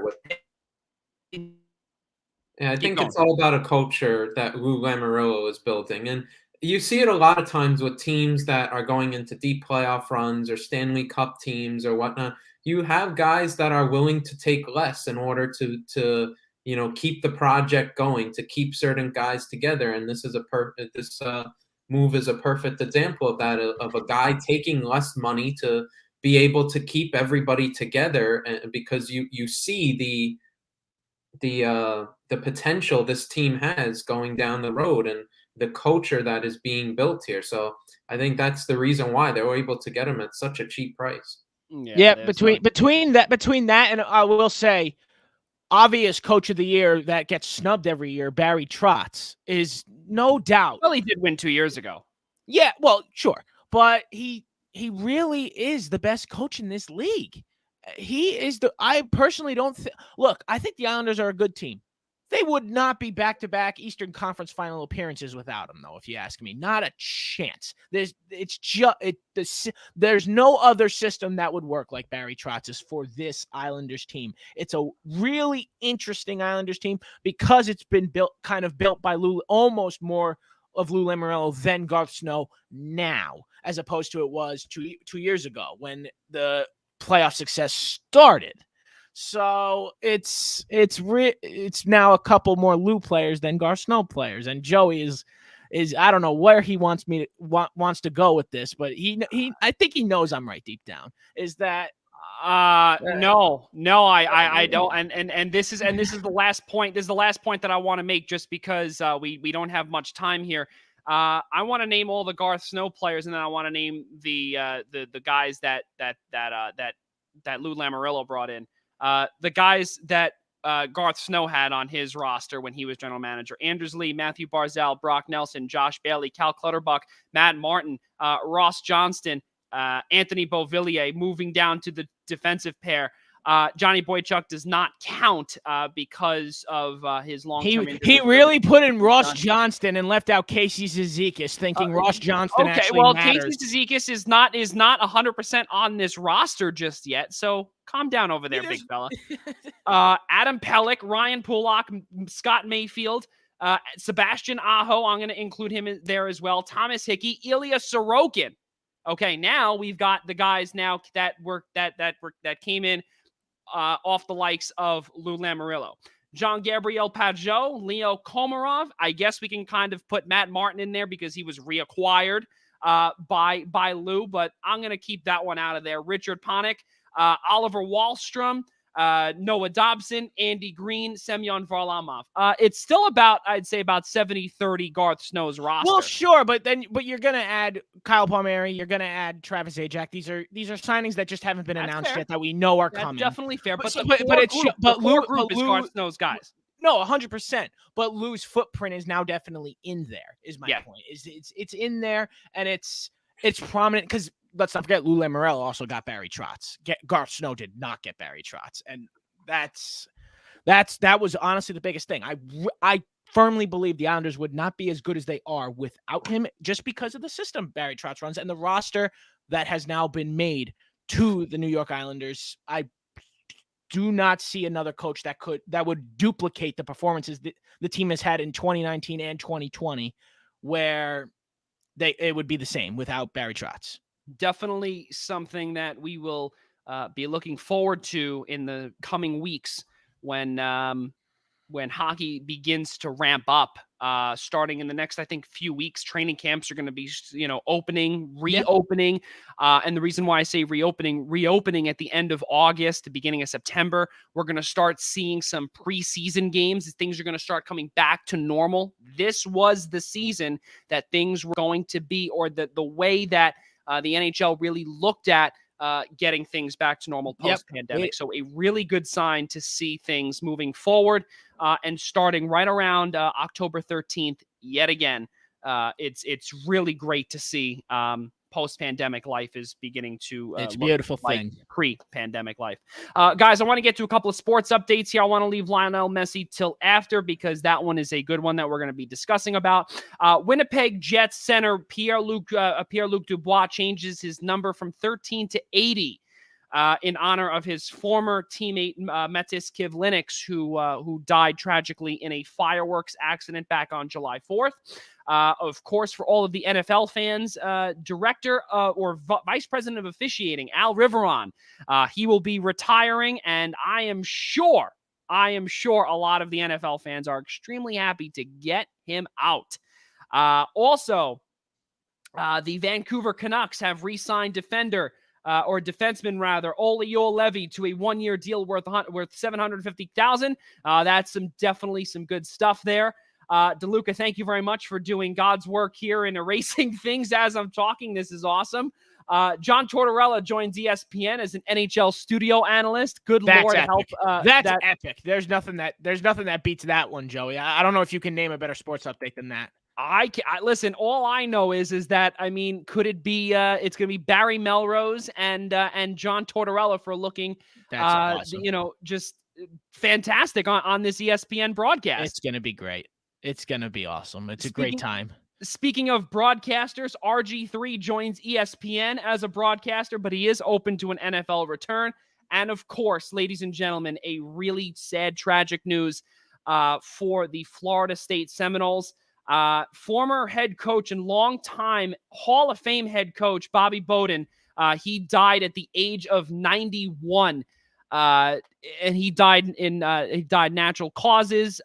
He was in hospice for a little bit, but Bobby Bowden died at the age of 91, second all time in Division I wins in college football. Guys, really a sad moment for the Seminoles, a really sad moment in college football history, and also a really sad time in our world as well. 91 years old, Bobby Bowden lived a very, very long life. He will definitely be missed for sure. Guys, I want to start off in the NBA. We don't really cover that much here on this show because of so many other topics.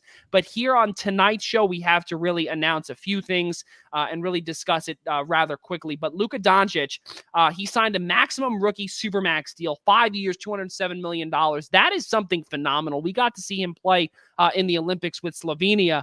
Unfortunately, they were unable to get the bronze medal.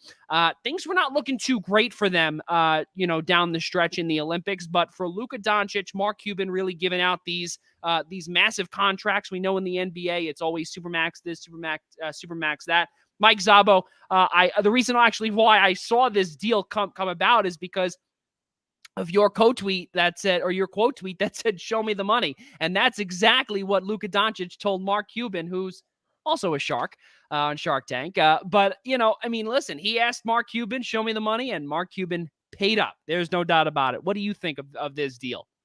Well, it's a great deal. Dallas had to do this. There was concern earlier in the offseason of Doncic potentially not wanting to re-sign, and that threw up major red flags in Dallas because for whatever reason, they have such a tough time being able to attract great free agents. To join up with their stars, whether it was Dirk Nowitzki back in the day or it's now, and trying to build around Luka Doncic. And if Doncic was going to be talking about wanting out, then there really would have been bad times ahead in Dallas. But they really needed to get this done. It's a lot of money, but definitely needed to get it done for a guy who's going to be a top 5 player in the league for probably the next decade.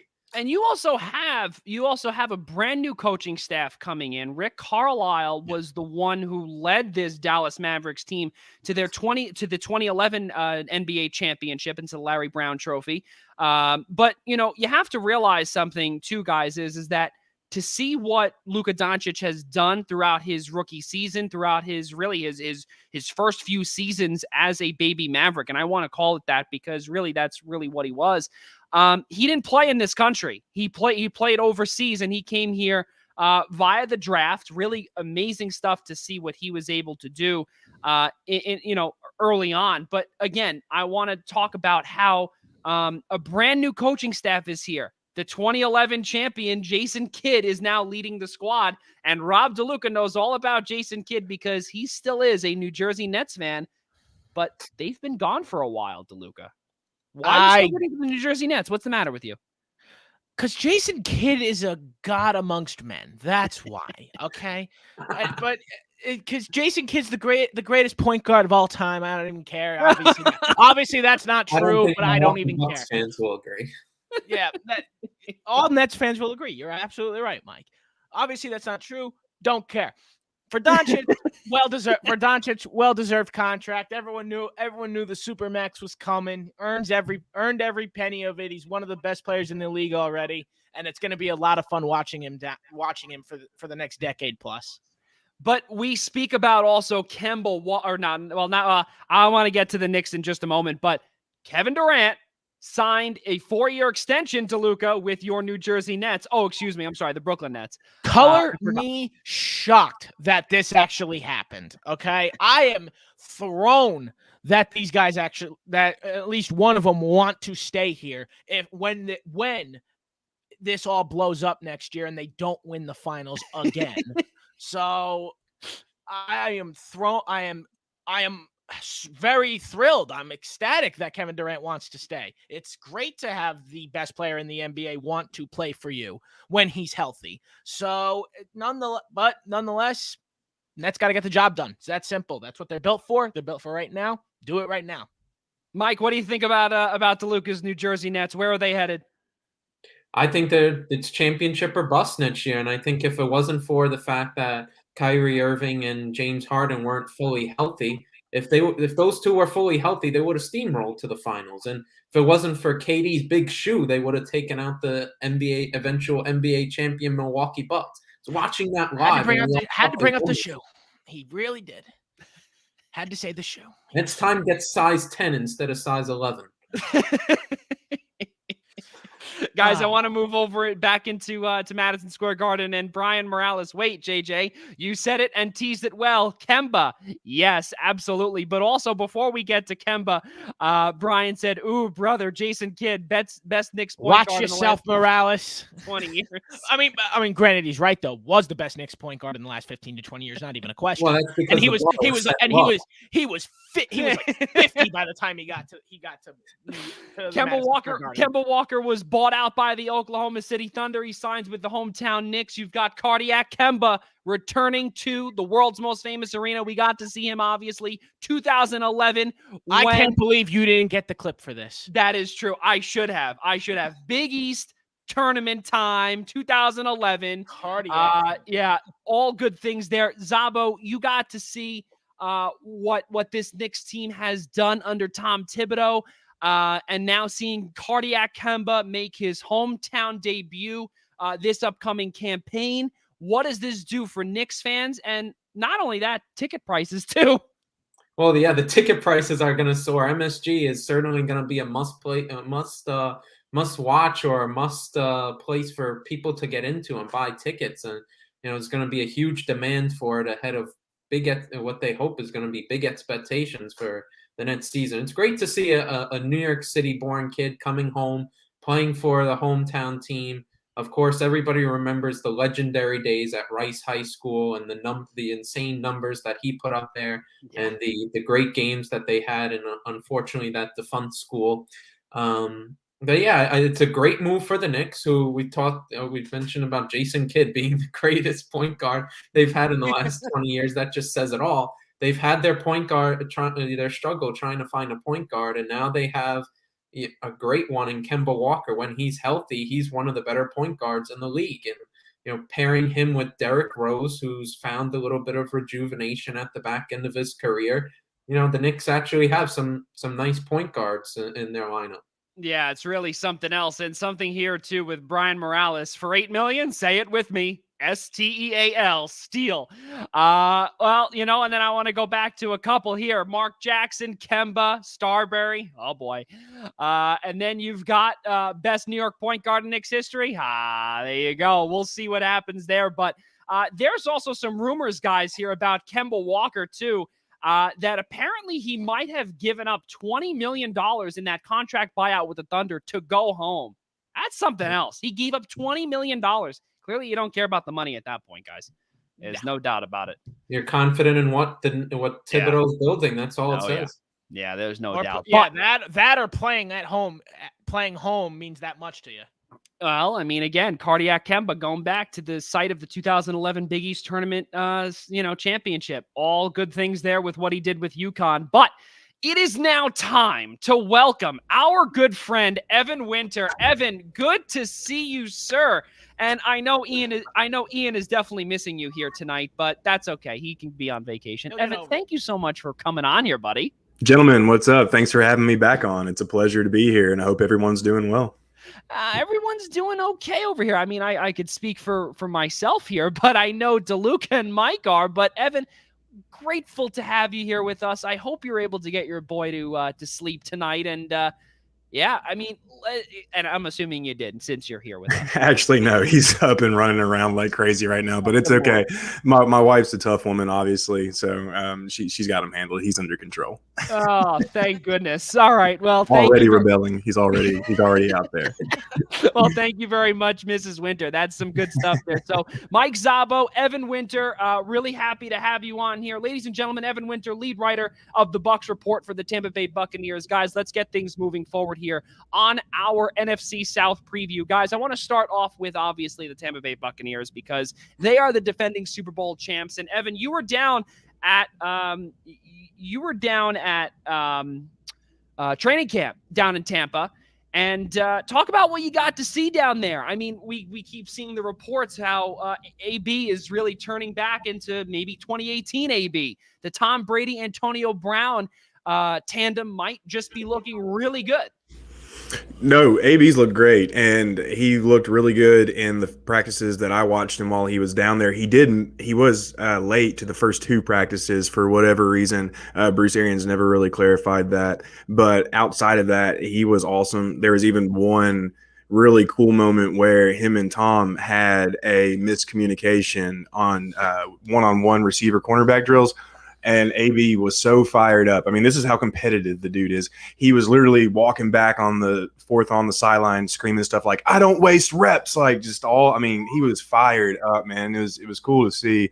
But apparently since I left, and it's probably because I left, he's been on fire. A lot of people are backing up the talk that he could very well lead the team in targets, could be the Bucs' #1 receiver. And when you look at what he did last year, he actually led the team in targets, just barely, but he led the team over those final 8 games, including the playoffs.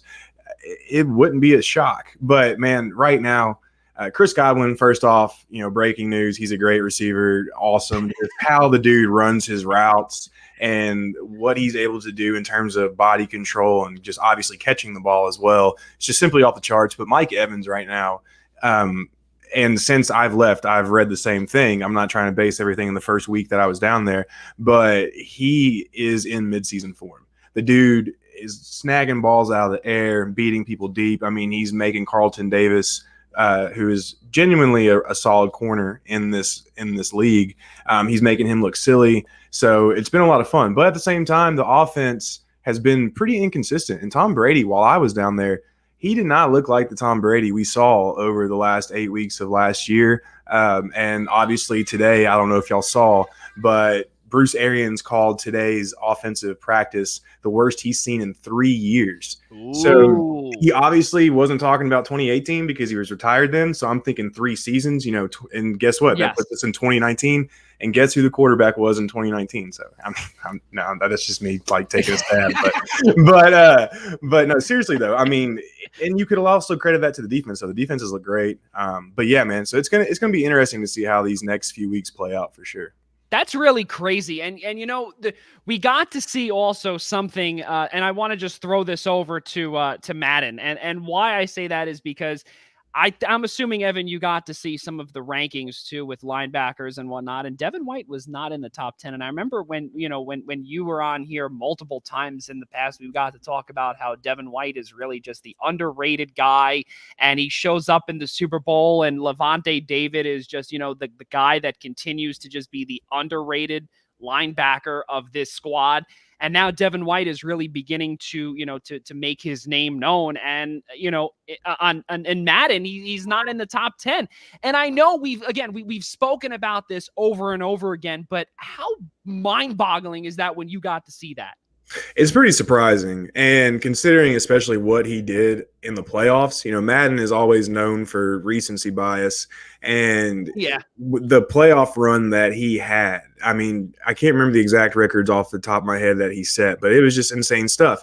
And he was always around the ball. He made plays. Even when he wasn't the catalyst of the play being made, he still contributed in a major way. I mean, case in point was Antoine Winfield's strip of Jared Cook in the divisional round. Well, guess who picked up the fumble? Devin White. I believe whenever Jordan Whitehead forced the fumble in the Packers, my memory might be a little fuzzy, but Devin White, I believe, was there to pick up the fumble. Either way, he had a fumble recovery in that game, if that's not the exact moment. So the dude just went on a crazy run. He's showing just amazing strides in terms of his pass coverage. And then all of a sudden, Madden leaves him out to dry like that. But you know what? At the end of the day, all it's going to do is motivate him. He's already motivated enough. So this is just going to put the icing on the cake. And so far in camp, you want to talk about looking good. He was one of my top $5 through the first 9 or 10 practices. He looked great. He even had an awesome pick off of Tom Brady. Granted, it was Brady's fault, and that kind of leads back to what I was saying about him looking inconsistent throughout camp so far. But still, at the end of the day, Devin White still made the play. That's all that matters. So, man, I mean, Madden's going to Madden at the end of the day. But like I said, as long as it's fueling the fires of this team, hey, I'm all here for it. Before we get to DeLuca and to Zabo about the rest of the Buccaneers, Evan, you got to see, you were talking about Carlton Davis and how, you kind of hesitated there when you said, average cornerback, and, towards the latter part of the season, we kind of got to see him really find his groove. And, you were saying that he was getting torched by Antonio Brown this training camp so far, or wherever we are now. We're just a few days away before the first preseason game. Do you see him returning to, weeks 1 through 5, Carlton Davis, where, he was just getting torched left and right by wide receivers? No, he's a solid corner in this league. He's easily top 12. Wow. And I mean, and when I talk about him getting beat in camp, he's also won plenty of reps himself. At the end of the day, you want an ebb and flow when it comes to training camp. You don't want one side of the ball dominating the other side. So it's been off and on, but at the same time, he's also going against guys like Mike Evans and Antonio Brown. Now, granted, to Jalen Darden's credit, the 4th round pick out of North Texas this year, he's burnt Carlton a few times. But at the end of the day, if there's one thing that hinders Carlton, and I think he would even agree with this, is he doesn't have top-end speed. I mean, we saw it with Tyreek Hill, all that other stuff last year. I mean, everybody remembers that. The Bucs sure as hell did. So – I mean, when he's got his deficiencies at the end of the day, but no, overall, he's solid, man. And I think, going into a contract year, last year was the best year of his career, and he's shown growth each year, especially with interceptions. Him not making interceptions was one of the knocks coming out of college, whatever that means at the end of the day. I mean, it's kind of like fumble recoveries. There's a certain amount of luck that goes into it at the end of the day. But either way, he's looked solid so far in camp. And like I said, when you're going against guys like that, you're going to get bested from time to time. It's all about how you respond, and he's responded well. Yeah, there's no doubt. And also, ladies and gentlemen, for those that are watching, all Buccaneers fans, all NFC South fans, please send your questions into our chat. Wherever you might be watching, YouTube, Twitter, Facebook, on Zingo Television, please give Evan some questions here. But we're going to turn it over to DeLuca and to Mike Zabo. Guys, take it away for Evan here. Yeah, Evan, thanks again for coming on. Always good to see you. I mean, let's just jump right into it here. NFC South is looking a little different this year for the first time in 15, 20 years, Drew Brees is no longer the quarterback of the New Orleans Saints.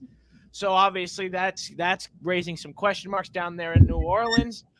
But for the Buccaneers, with a change like that, and it really only being a race between the Buccaneers and the Saints for the past 2 years, what do the Buccaneers have to do to remain on top once again with all of these changes coming to the NFC South? Quarterback change in Carolina, no less, and Atlanta only getting older. What do the Bucs have to do as not only division champs but Super Bowl champs to maintain that dominance that they have put on the NFC South now? I think they've got to keep the offense diversified like they did over the last 8 weeks of the season. They've got to continue to protect Brady. If that offensive line sticks up like it did in the playoffs and performs like it did, I mean, they were literally moving bodies in the playoffs, then, I mean, that's going to be the ultimate key to the offensive success at the end of the day, in my opinion. But, man, really, I mean, assuming everything picks up where they left off. Now, granted, there'll probably be some rust in the beginning. I mean, that's how it always goes. But assuming everybody has their heads on straight, their focus, their mentality, and how they execute, especially with not committing penalties. But really, if the Bucs can pick up where they left off in those regards, all they have to do is stay healthy. I mean, now, granted, this is the NFL, and that's extremely hard to do. But they've also been a top 2 team in terms of adjusted games lost when it comes to injuries. It's a stat that Football Outsiders uses. They actually led the league last year in the NFL. So granted, again, it's the NFL. If you have 2 years of insanely good injury luck like that, you're kind of just waiting for the levees to break. But they have a great sports science team over there. They have a great training staff. So, you think the ball and the odds are both in Tampa Bay's court when it comes to doing that. But back to your point about the Saints, man, it's going to be so weird seeing either Jameis Winston or Taysom Hill out there as the starting quarterback. And it's going to be even weirder not seeing Joe Lombardi on the sidelines because he has been there since 2007. So all of a sudden, and I wrote about this a little bit today on BucsReport.com, is that you've got 66% of the Saints, masterminds behind the offense just all of a sudden gone. Now, granted, Sean Payton's still there. I think he's one of the top 3 head coaches in the league, possibly even top 2. But at the same time, how much can he get done at the end of the day in terms of what these 2 quarterbacks can do? Because they're both great athletes, obviously. They both have insane amounts of talent.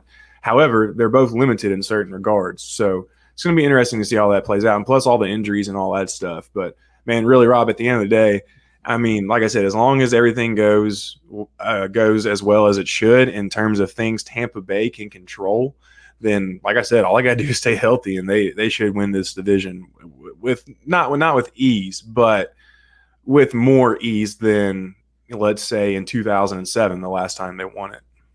Yeah, Evan. Just to what is it going to take with the schedule that the Buccaneers have been given this year? Because obviously, if they come out to the start that they did last year, it's very while the NFC South, the rest of them is a little weaker. I don't see that. If they, I don't see it happening per se. But what needs to happen differently to avoid that cold start that they had at the beginning of the year? Like as you said, there will be some rust in the beginning. What can they do to potentially avoid something like that? Therefore, allowing this to be more of a race than it actually should be. So they started off 4-1. They lost that first game against the Saints, and then they lost the terrible game in Chicago, which dropped them to 4. Or no, sorry, they started 3-1. I apologize, and then dropped to 3-2 in Chicago, and then blew out Green Bay. And after that, they went through the slump against the Rams, the Vikings, and then I can't think of and then the Saints again. That's right. I tend to burn that game out of my memory, Yes. but we all did. You're right, exactly. But either way, I mean, yeah, what caused their regression at certain points in the season was just a lack of cohesiveness, a lack of continuity, Brady learning a new playbook, and also Arians and the coaching staff adjusting to Brady and Brady adjusting to them. Also, they lost Ali Marpet during the really bad stretch when they lost to the Saints, and the Chiefs and the Rams. No, sorry, he was back for the Chiefs game. I apologize. But when they lost to the Rams, he was still out. So that really affected them. There was just kind of like a myriad of things that happened from like weeks 5 to week, 13 that kind of affected them. And honestly, they got pretty damn lucky against the Vikings too. If it weren't for Dan Bailey missing, 10 kicks in that game, obviously I'm over exaggerating, but I remember that vividly. Yeah, man. I mean, if he makes those kicks, which he should have, it's not like he was out there trying to boot 65 yarders. Then that game's completely different. Who knows how it works out? So there is a lot that went into last season. The main thing though is they just got to stay disciplined. And so far, while I was down there throughout camp, they were pretty disciplined. The reports I've read since I've been back, they've remained there for the most part. But as long as they can just, like I said, and I hate to be cliche, but control what they can control, then they'll be fine. But they've got to show that they can do that too, especially with a target on their back. I mean, y'all all know. You've watched football.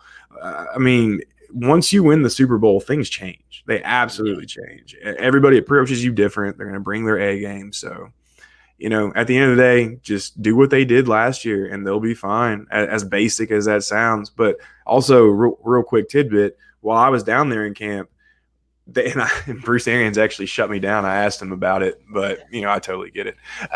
They were out there. The Bucs were running a lot of stacked receiver formations. They would even stack like Gio Bernard, even Leonard Fournette at times behind a Mike Evans. And they would have Antonio Brown, Rob Gronkowski, and Chris Godwin on the other side in a bunch set. They were doing a ton of pre-snap motion, a lot of play action. So it looks like they're really expanding on those elements that worked so well toward the end of last year. When I asked Bruce about that, he said, man, that's what we've been doing the last 15 years. So, I get it. But at the same time, and yes, that is true. But at the same time, you go back and look at the numbers. Before the last 6 to 8 weeks of last year, Tampa Bay was one of the lowest rates in the league when it came to using play action and pre-snap motion. So there's a little bit behind the observation there. Yeah, Mike Szabo, take it away. Yeah, hey, Evan, great to meet you. Nice to meet you as well, man.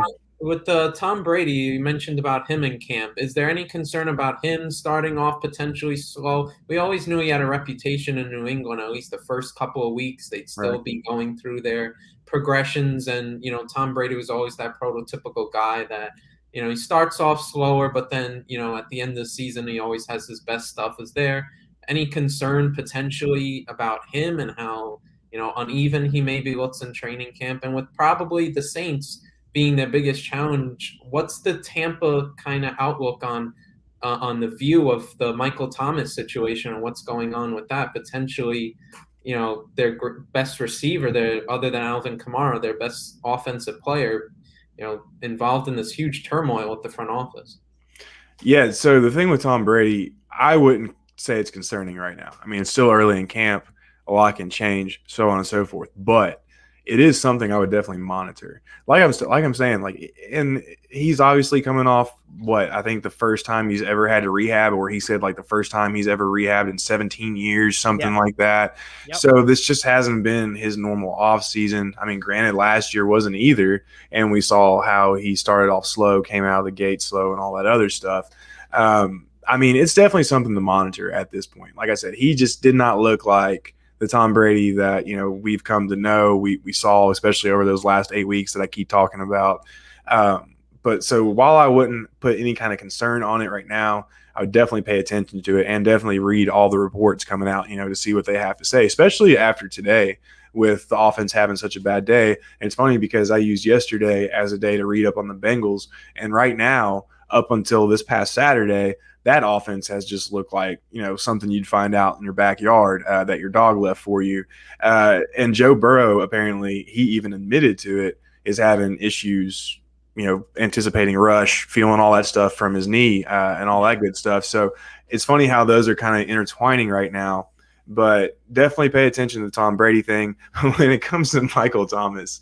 So I'm going to go a little bit into my fan side on here because I am a Bucs fan at the end of the day, but I try to remain objective in my analysis. Dude, Tampa Bay fans are delighted right now. And, you never want to wish injury on anybody, but there's a big beef right now, especially going on between Bucks fans and Saints, bigger than usual, especially after the division win last year, but the Saints winning, the division's playoff win last year, and as opposed to the Saints winning the division, they called Mike Thomas slant boy. Carlton Davis even called him it last year, literally tweeted it out. And right now, if you're a Bucks fan, you can't be more elated than how the Saints offseason has gone, especially with Jameis and his funny, goofy stretching videos, and then the one where he just gets his butt kicked by the tackling dummy pads whenever he tries to run through the gauntlet. But it is going to be interesting to see how the Saints adapt. And like you said, Mike, Alvin Kamara is now their best receiver on the team. He's going to carry that offense. I don't see it happening any other way unless Sean Payton just pulls several tricks out of his or from underneath his sleeve. So it's going to be interesting to see how all that develops. That's really wild. Mike, you got any more for Evan? That's it. It's going to be an interesting division. I think the Bucks should really be, probably favored in, and I don't know, unless something crazy happens, like Evan said, with health, they probably are the odds-on favorite. Keep an eye on. I was like, keep an eye on Atlanta though, man. Like Arthur Smith, he is a really good coach. He's going to figure out how to get that offense going. Now, granted, the offensive line really has to step up, but he knows how to coach to his players' strengths.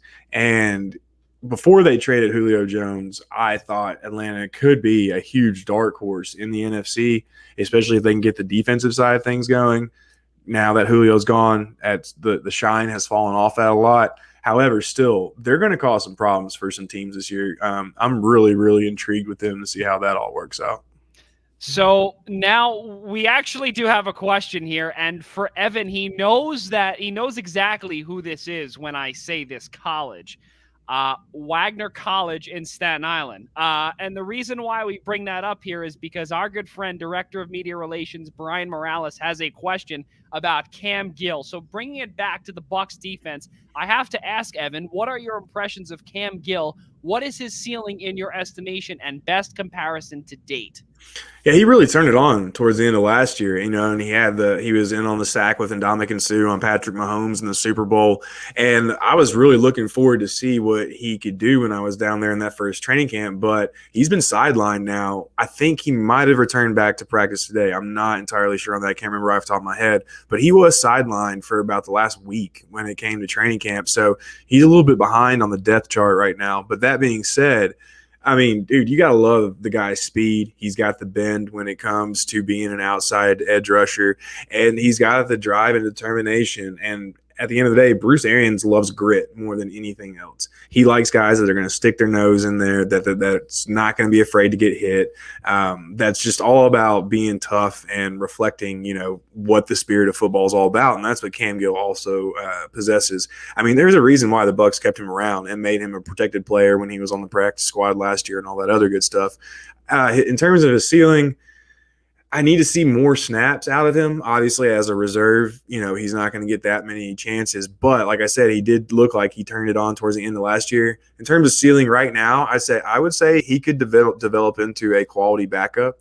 But like I said, it's just kind of tough to say right now. However, if he didn't get back on the practice squad, which something is like pulling at me right now if he didn't get back on the practice field, which like I said, something at me is pulling at me, telling me that he did today. But if he's still out, you hope that he returns soon. But even if he doesn't, I think he's still a lock to make the Bucks practice squad this year. He might not make the 53, especially with Joe Tryon showing out like he's shown out. But he'll definitely be on the practice squad for sure. Oh, there you go. Brian Morales from Wagner College, Director of Media Relations. Thank you very much, B, for your question. Evan, I got a couple of more for you here. And actually, DeLuca, I believe, has another one here for you. Joey, you go ahead first, Joey. Okay, so we'll close it out with DeLuca. But, Evan, obviously we've got, exactly 1 month away from today is the opening game. Dallas against the Bucks, okay? We know all about it. We've been hearing that for the last ever since the Super Bowl finished and Tom Brady, just raised yet another ring. So it's evident. We know that they've got also the Patriots on the schedule, the return to Foxborough for Tom. There's just so many good games on the schedule here. Evan, what sticks out? And I'm going to put you on the spot here. Aside from the Dallas game and aside from the Pats game, which game sticks out to you most of all? The Bills are high up there. I think that's week. Let's see. It's so I still have to get used to this. There's 18 weeks in the season now. I want to say the Bills are week 14 or week 15, one of the two. But either way, the Bucs get them at home. 14, Josh Allen right now just obviously played out of his mind last year. They're one of the hotter teams in the league. But honestly, there's one game that I am anticipating more than that, and it's the LA Rams in SoFi Stadium.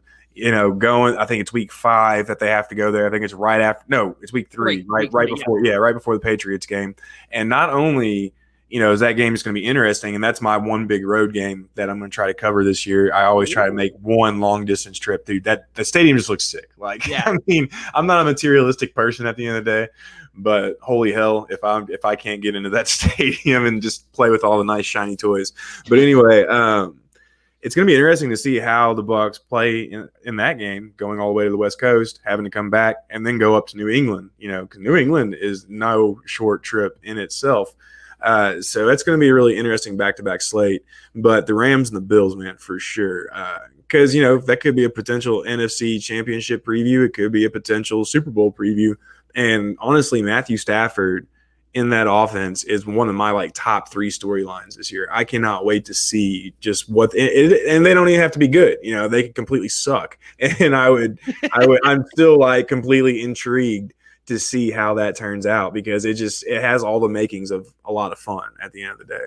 Now I have to ask you this as an Eagles fan, and I know DeLuca was probably asking you this too. So I guess the Eagles game was not a good one to go to, or maybe the Giants game was not a good one to go to. Honestly, and this is probably going to hurt, but I think the Giants game has more intrigue than the Eagles game. That is completely fair. Of course it does, because it brings the factor of, are the New York Giants still Tom Brady's kryptonite or not? Yeah, true. I just want to see Joe Judge making everybody do push-ups on the sideline for 5 minutes straight. That's just what I want to see. I love it. And then Evan, and then you get to see everybody just walk out following practice, right? Or retire. Exactly. Good Lord. Poor Vontae Davis. Say, Evan, my last question for you, man. Nose tackle Vita Vea. How does he look? And we obviously, the last time we saw him, you spoke about the Chicago Bears game. That was the last time we got to see him week 5 last year. There were some talks. Maybe he might be able to come back for the Super Bowl. Did not happen. Where is his ceiling this year, and how good can he make this defense heading into 2021?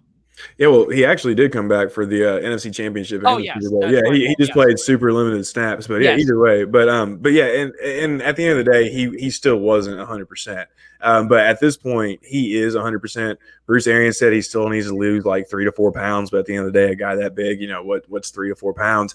But while I was down there in training camp, and this is just how insanely athletic he is for a 6'3", 347-pound nose tackle. He literally, Ronald Jones broke off this run going up the far left sideline. Vita Vea literally, after shedding his block, chased Ronald Jones down from behind. To cap it off, he lost his shorts at the end of the play too, which was really funny.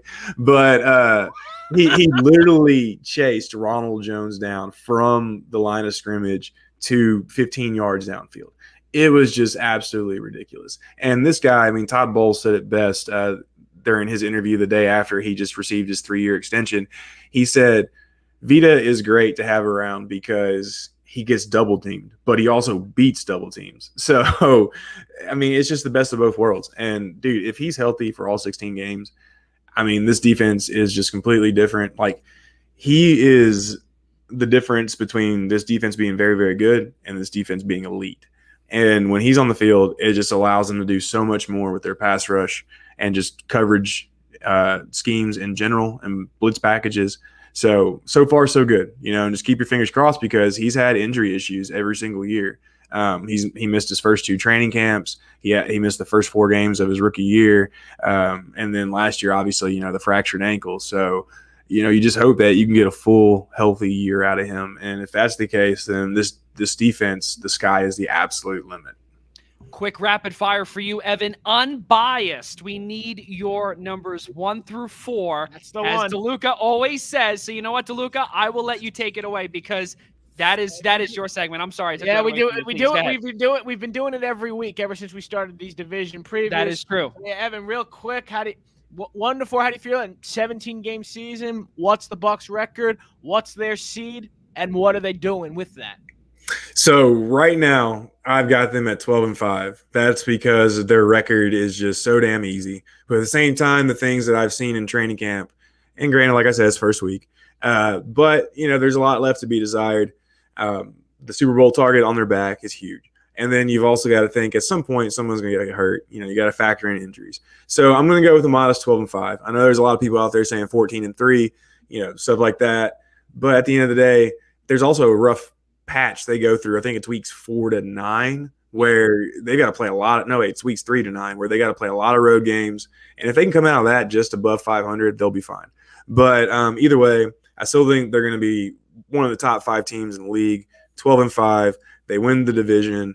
Is that good enough to get the overall 1 seed? Probably not. And there's probably going to be a team in a weaker division, like right off the top of my head, maybe that NFC North, with the Packers. Who knows what's going to happen with Mr. COVID in Minnesota, and the Lions we know just aren't going to do anything. And then the Bears, Andy Dalton. That's all I got to say. So there's a great chance that a team like the Packers in a worse division could capitalize and get that number 1 seed. Right now, though, I would say number 2 seed. And then let's hope the Packers get upset so they can get home field throughout. So that would be my prediction. And if we're just going to go ahead, and you probably didn't ask this, Rob, but I'm just going to go ahead and throw it out there because I just feel like doing it now. But right now, if I had to pick, I would say they do get to the Super Bowl. Yeah. And they will repeat. I mean, there's. Oh, I did ask you that. So yeah, okay, cool. Okay, well, you're getting it anyway. But I mean, just right now, and this is all bias aside, I swear. 2003 was awesome going in then because the Bucks only lost Dexter Jackson. Granted, he was the Super Bowl MVP, but that's the only player they lost going in. But then, just injury after injury, close game after close game, things just absolutely went downhill. The locker room started fighting, all that stuff. There's too much leadership in this locker room to let something like that get too far. And right now, man, it is just so hard not to feel bulletproof going into this season. Like I said, the injuries are there, but just from how everything's coming along, the rookies outside of Kyle Trask and a few others, man, like I said, it's just so hard not to feel bulletproof going into the season. I think there's going to be a couple of times where the Bucks get bested and you don't expect it, but that's football. But right now, I have them repeating. There's no reason to think they won't. Just keep in mind, there is one game that sticks out, and that is the Philadelphia game. I'm kidding. They are going to best the Eagles 45-0. That is happening. Ladies and gentlemen, the lead writer of the Bucks Report for the Tampa Bay Buccaneers. Make sure you visit his site, Bucks Report, thebucksreport.com. Evan, thank you so much for spending about 33 minutes of your time here on the Primetime Rundown. As always, you're like a good friend to us, man. We really appreciate you coming on as always. Yeah, like I said, thanks for having me on. Definitely, hey, when the Eagles are playing the Bucks, we're going to have to get together on my side of things and definitely have to have a little throwdown and talk some football for sure. And anytime y'all want to talk, I'm always down. So let's absolutely, get it going. Evan. And Mike, it was nice meeting you, man. Yeah, same here. Go be with your son. We'll see you soon. Thanks so much again. See you guys. Take it easy. Thanks, man. You too. So, ladies and gentlemen, of course, a great session with Mike Szabo, guys. Let us get. Unfortunately, we don't really have enough time for Lionel Messi, but we do know that there were a lot of tears. He's heading over to PSG, and there was big picture, obviously, of him with the Eiffel Tower. Really weird stuff to see on my side of things, and I know for you guys as well. I know Mike is a big soccer fan as well, so really that's definitely some odd things to see. Guys, I want to get to our kudos. Mike Szabo, let's get to you first and let me know when to play the video. Yeah, so right after I'll just I have a little intro for it. Please I guess do. my kudos for for this week for this show is the U.S. men's national team in soccer last Sunday getting that Gold Cup final win over Mexico. 2 finals this summer that the U.S. Men's soccer team has gotten. 2 final wins over Mexico. They had the Nations League win with Christian Pulisic and all of their A-list guys back in June in Denver. So they won the Nations League there, and then they came into the Gold Cup with a bunch of experimental guys. They rotated the squad, and a bunch of guys who were MLS guys or lower Europe. You could really call it their B or C team, whatever you want to call it. They were able to run the table in the tournament and go all the way to the final and beat basically the same Mexico team that their A guys beat in June. It was incredible to watch. I honestly did not expect it coming into the final. I thought they did great, and then the final hit Mexico would probably best them. But it was an absolutely incredible performance. Second youngest team in American soccer history in a major tournament final at 24 years, 236 days. It was only second to that Nations League team back in June. So the youth movement coming around, it was really inspiring to see. And you can show the clip now. Just an incredible goal. I was watching it, and the delight, because you didn't expect it to happen. And then when it did right there at extra time, because I thought if they were going to go to penalties, wasn't going to happen. But that goal was just unbelievable, an unbelievable moment in U.S. soccer history. I think it shows a shift in balance in power in CONCACAF. All right, here we go. Let's take a peek at the first 20 seconds of this clip here with Miles Robinson. He went down. He was stretching out his right calf. He's back to his feet. Calvin Acosta to take. 117th minute. Acosta hooks it into the traffic. A free header, and it's a goal! The United States has scored! Miles Robinson!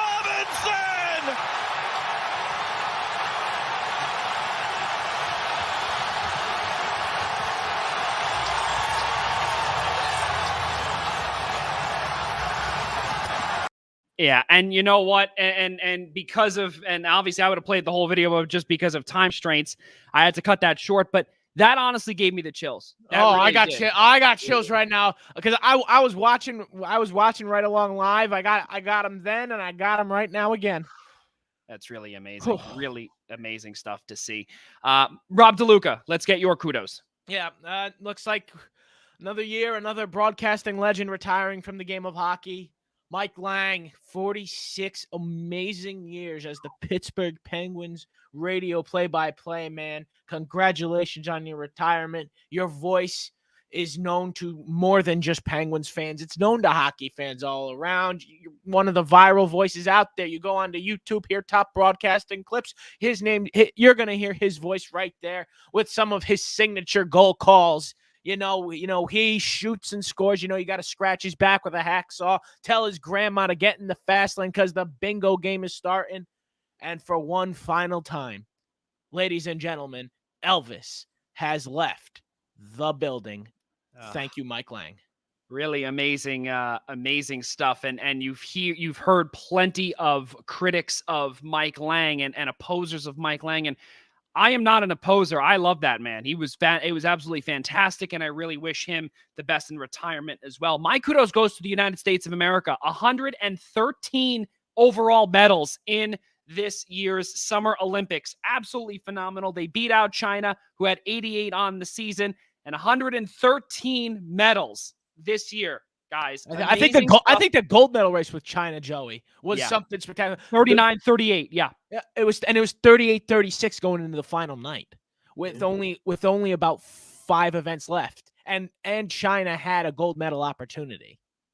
And they blew it. So really, really crazy stuff, fellas. But ladies and gentlemen, that has concluded our show. Let us pay a couple of bills here. So tomorrow night, the Essential Wrestling Podcast will return at its normal time live Tuesday, August 10th at 6 p.m. The show is presented to you by ProWrestlingPick'em.com. Join our guys, Al Carl, Ryan Joy, John DeConnie, John Smith, and Gary Miheffi as they take you through the world of wrestling. Also, they will be back on August 21st, Saturday at 3 p.m. for their WWE SummerSlam special. That's going to take place right here on the Eastern Observer as well. Saturday, August 21st, starting at 3 p.m. Also, ladies and gentlemen, be sure to start your morning every single morning with the Daily Wrestling News Show at 10 a.m. Eastern Time with your host, Ryan Joy. Minutes to Bell Time is the creator.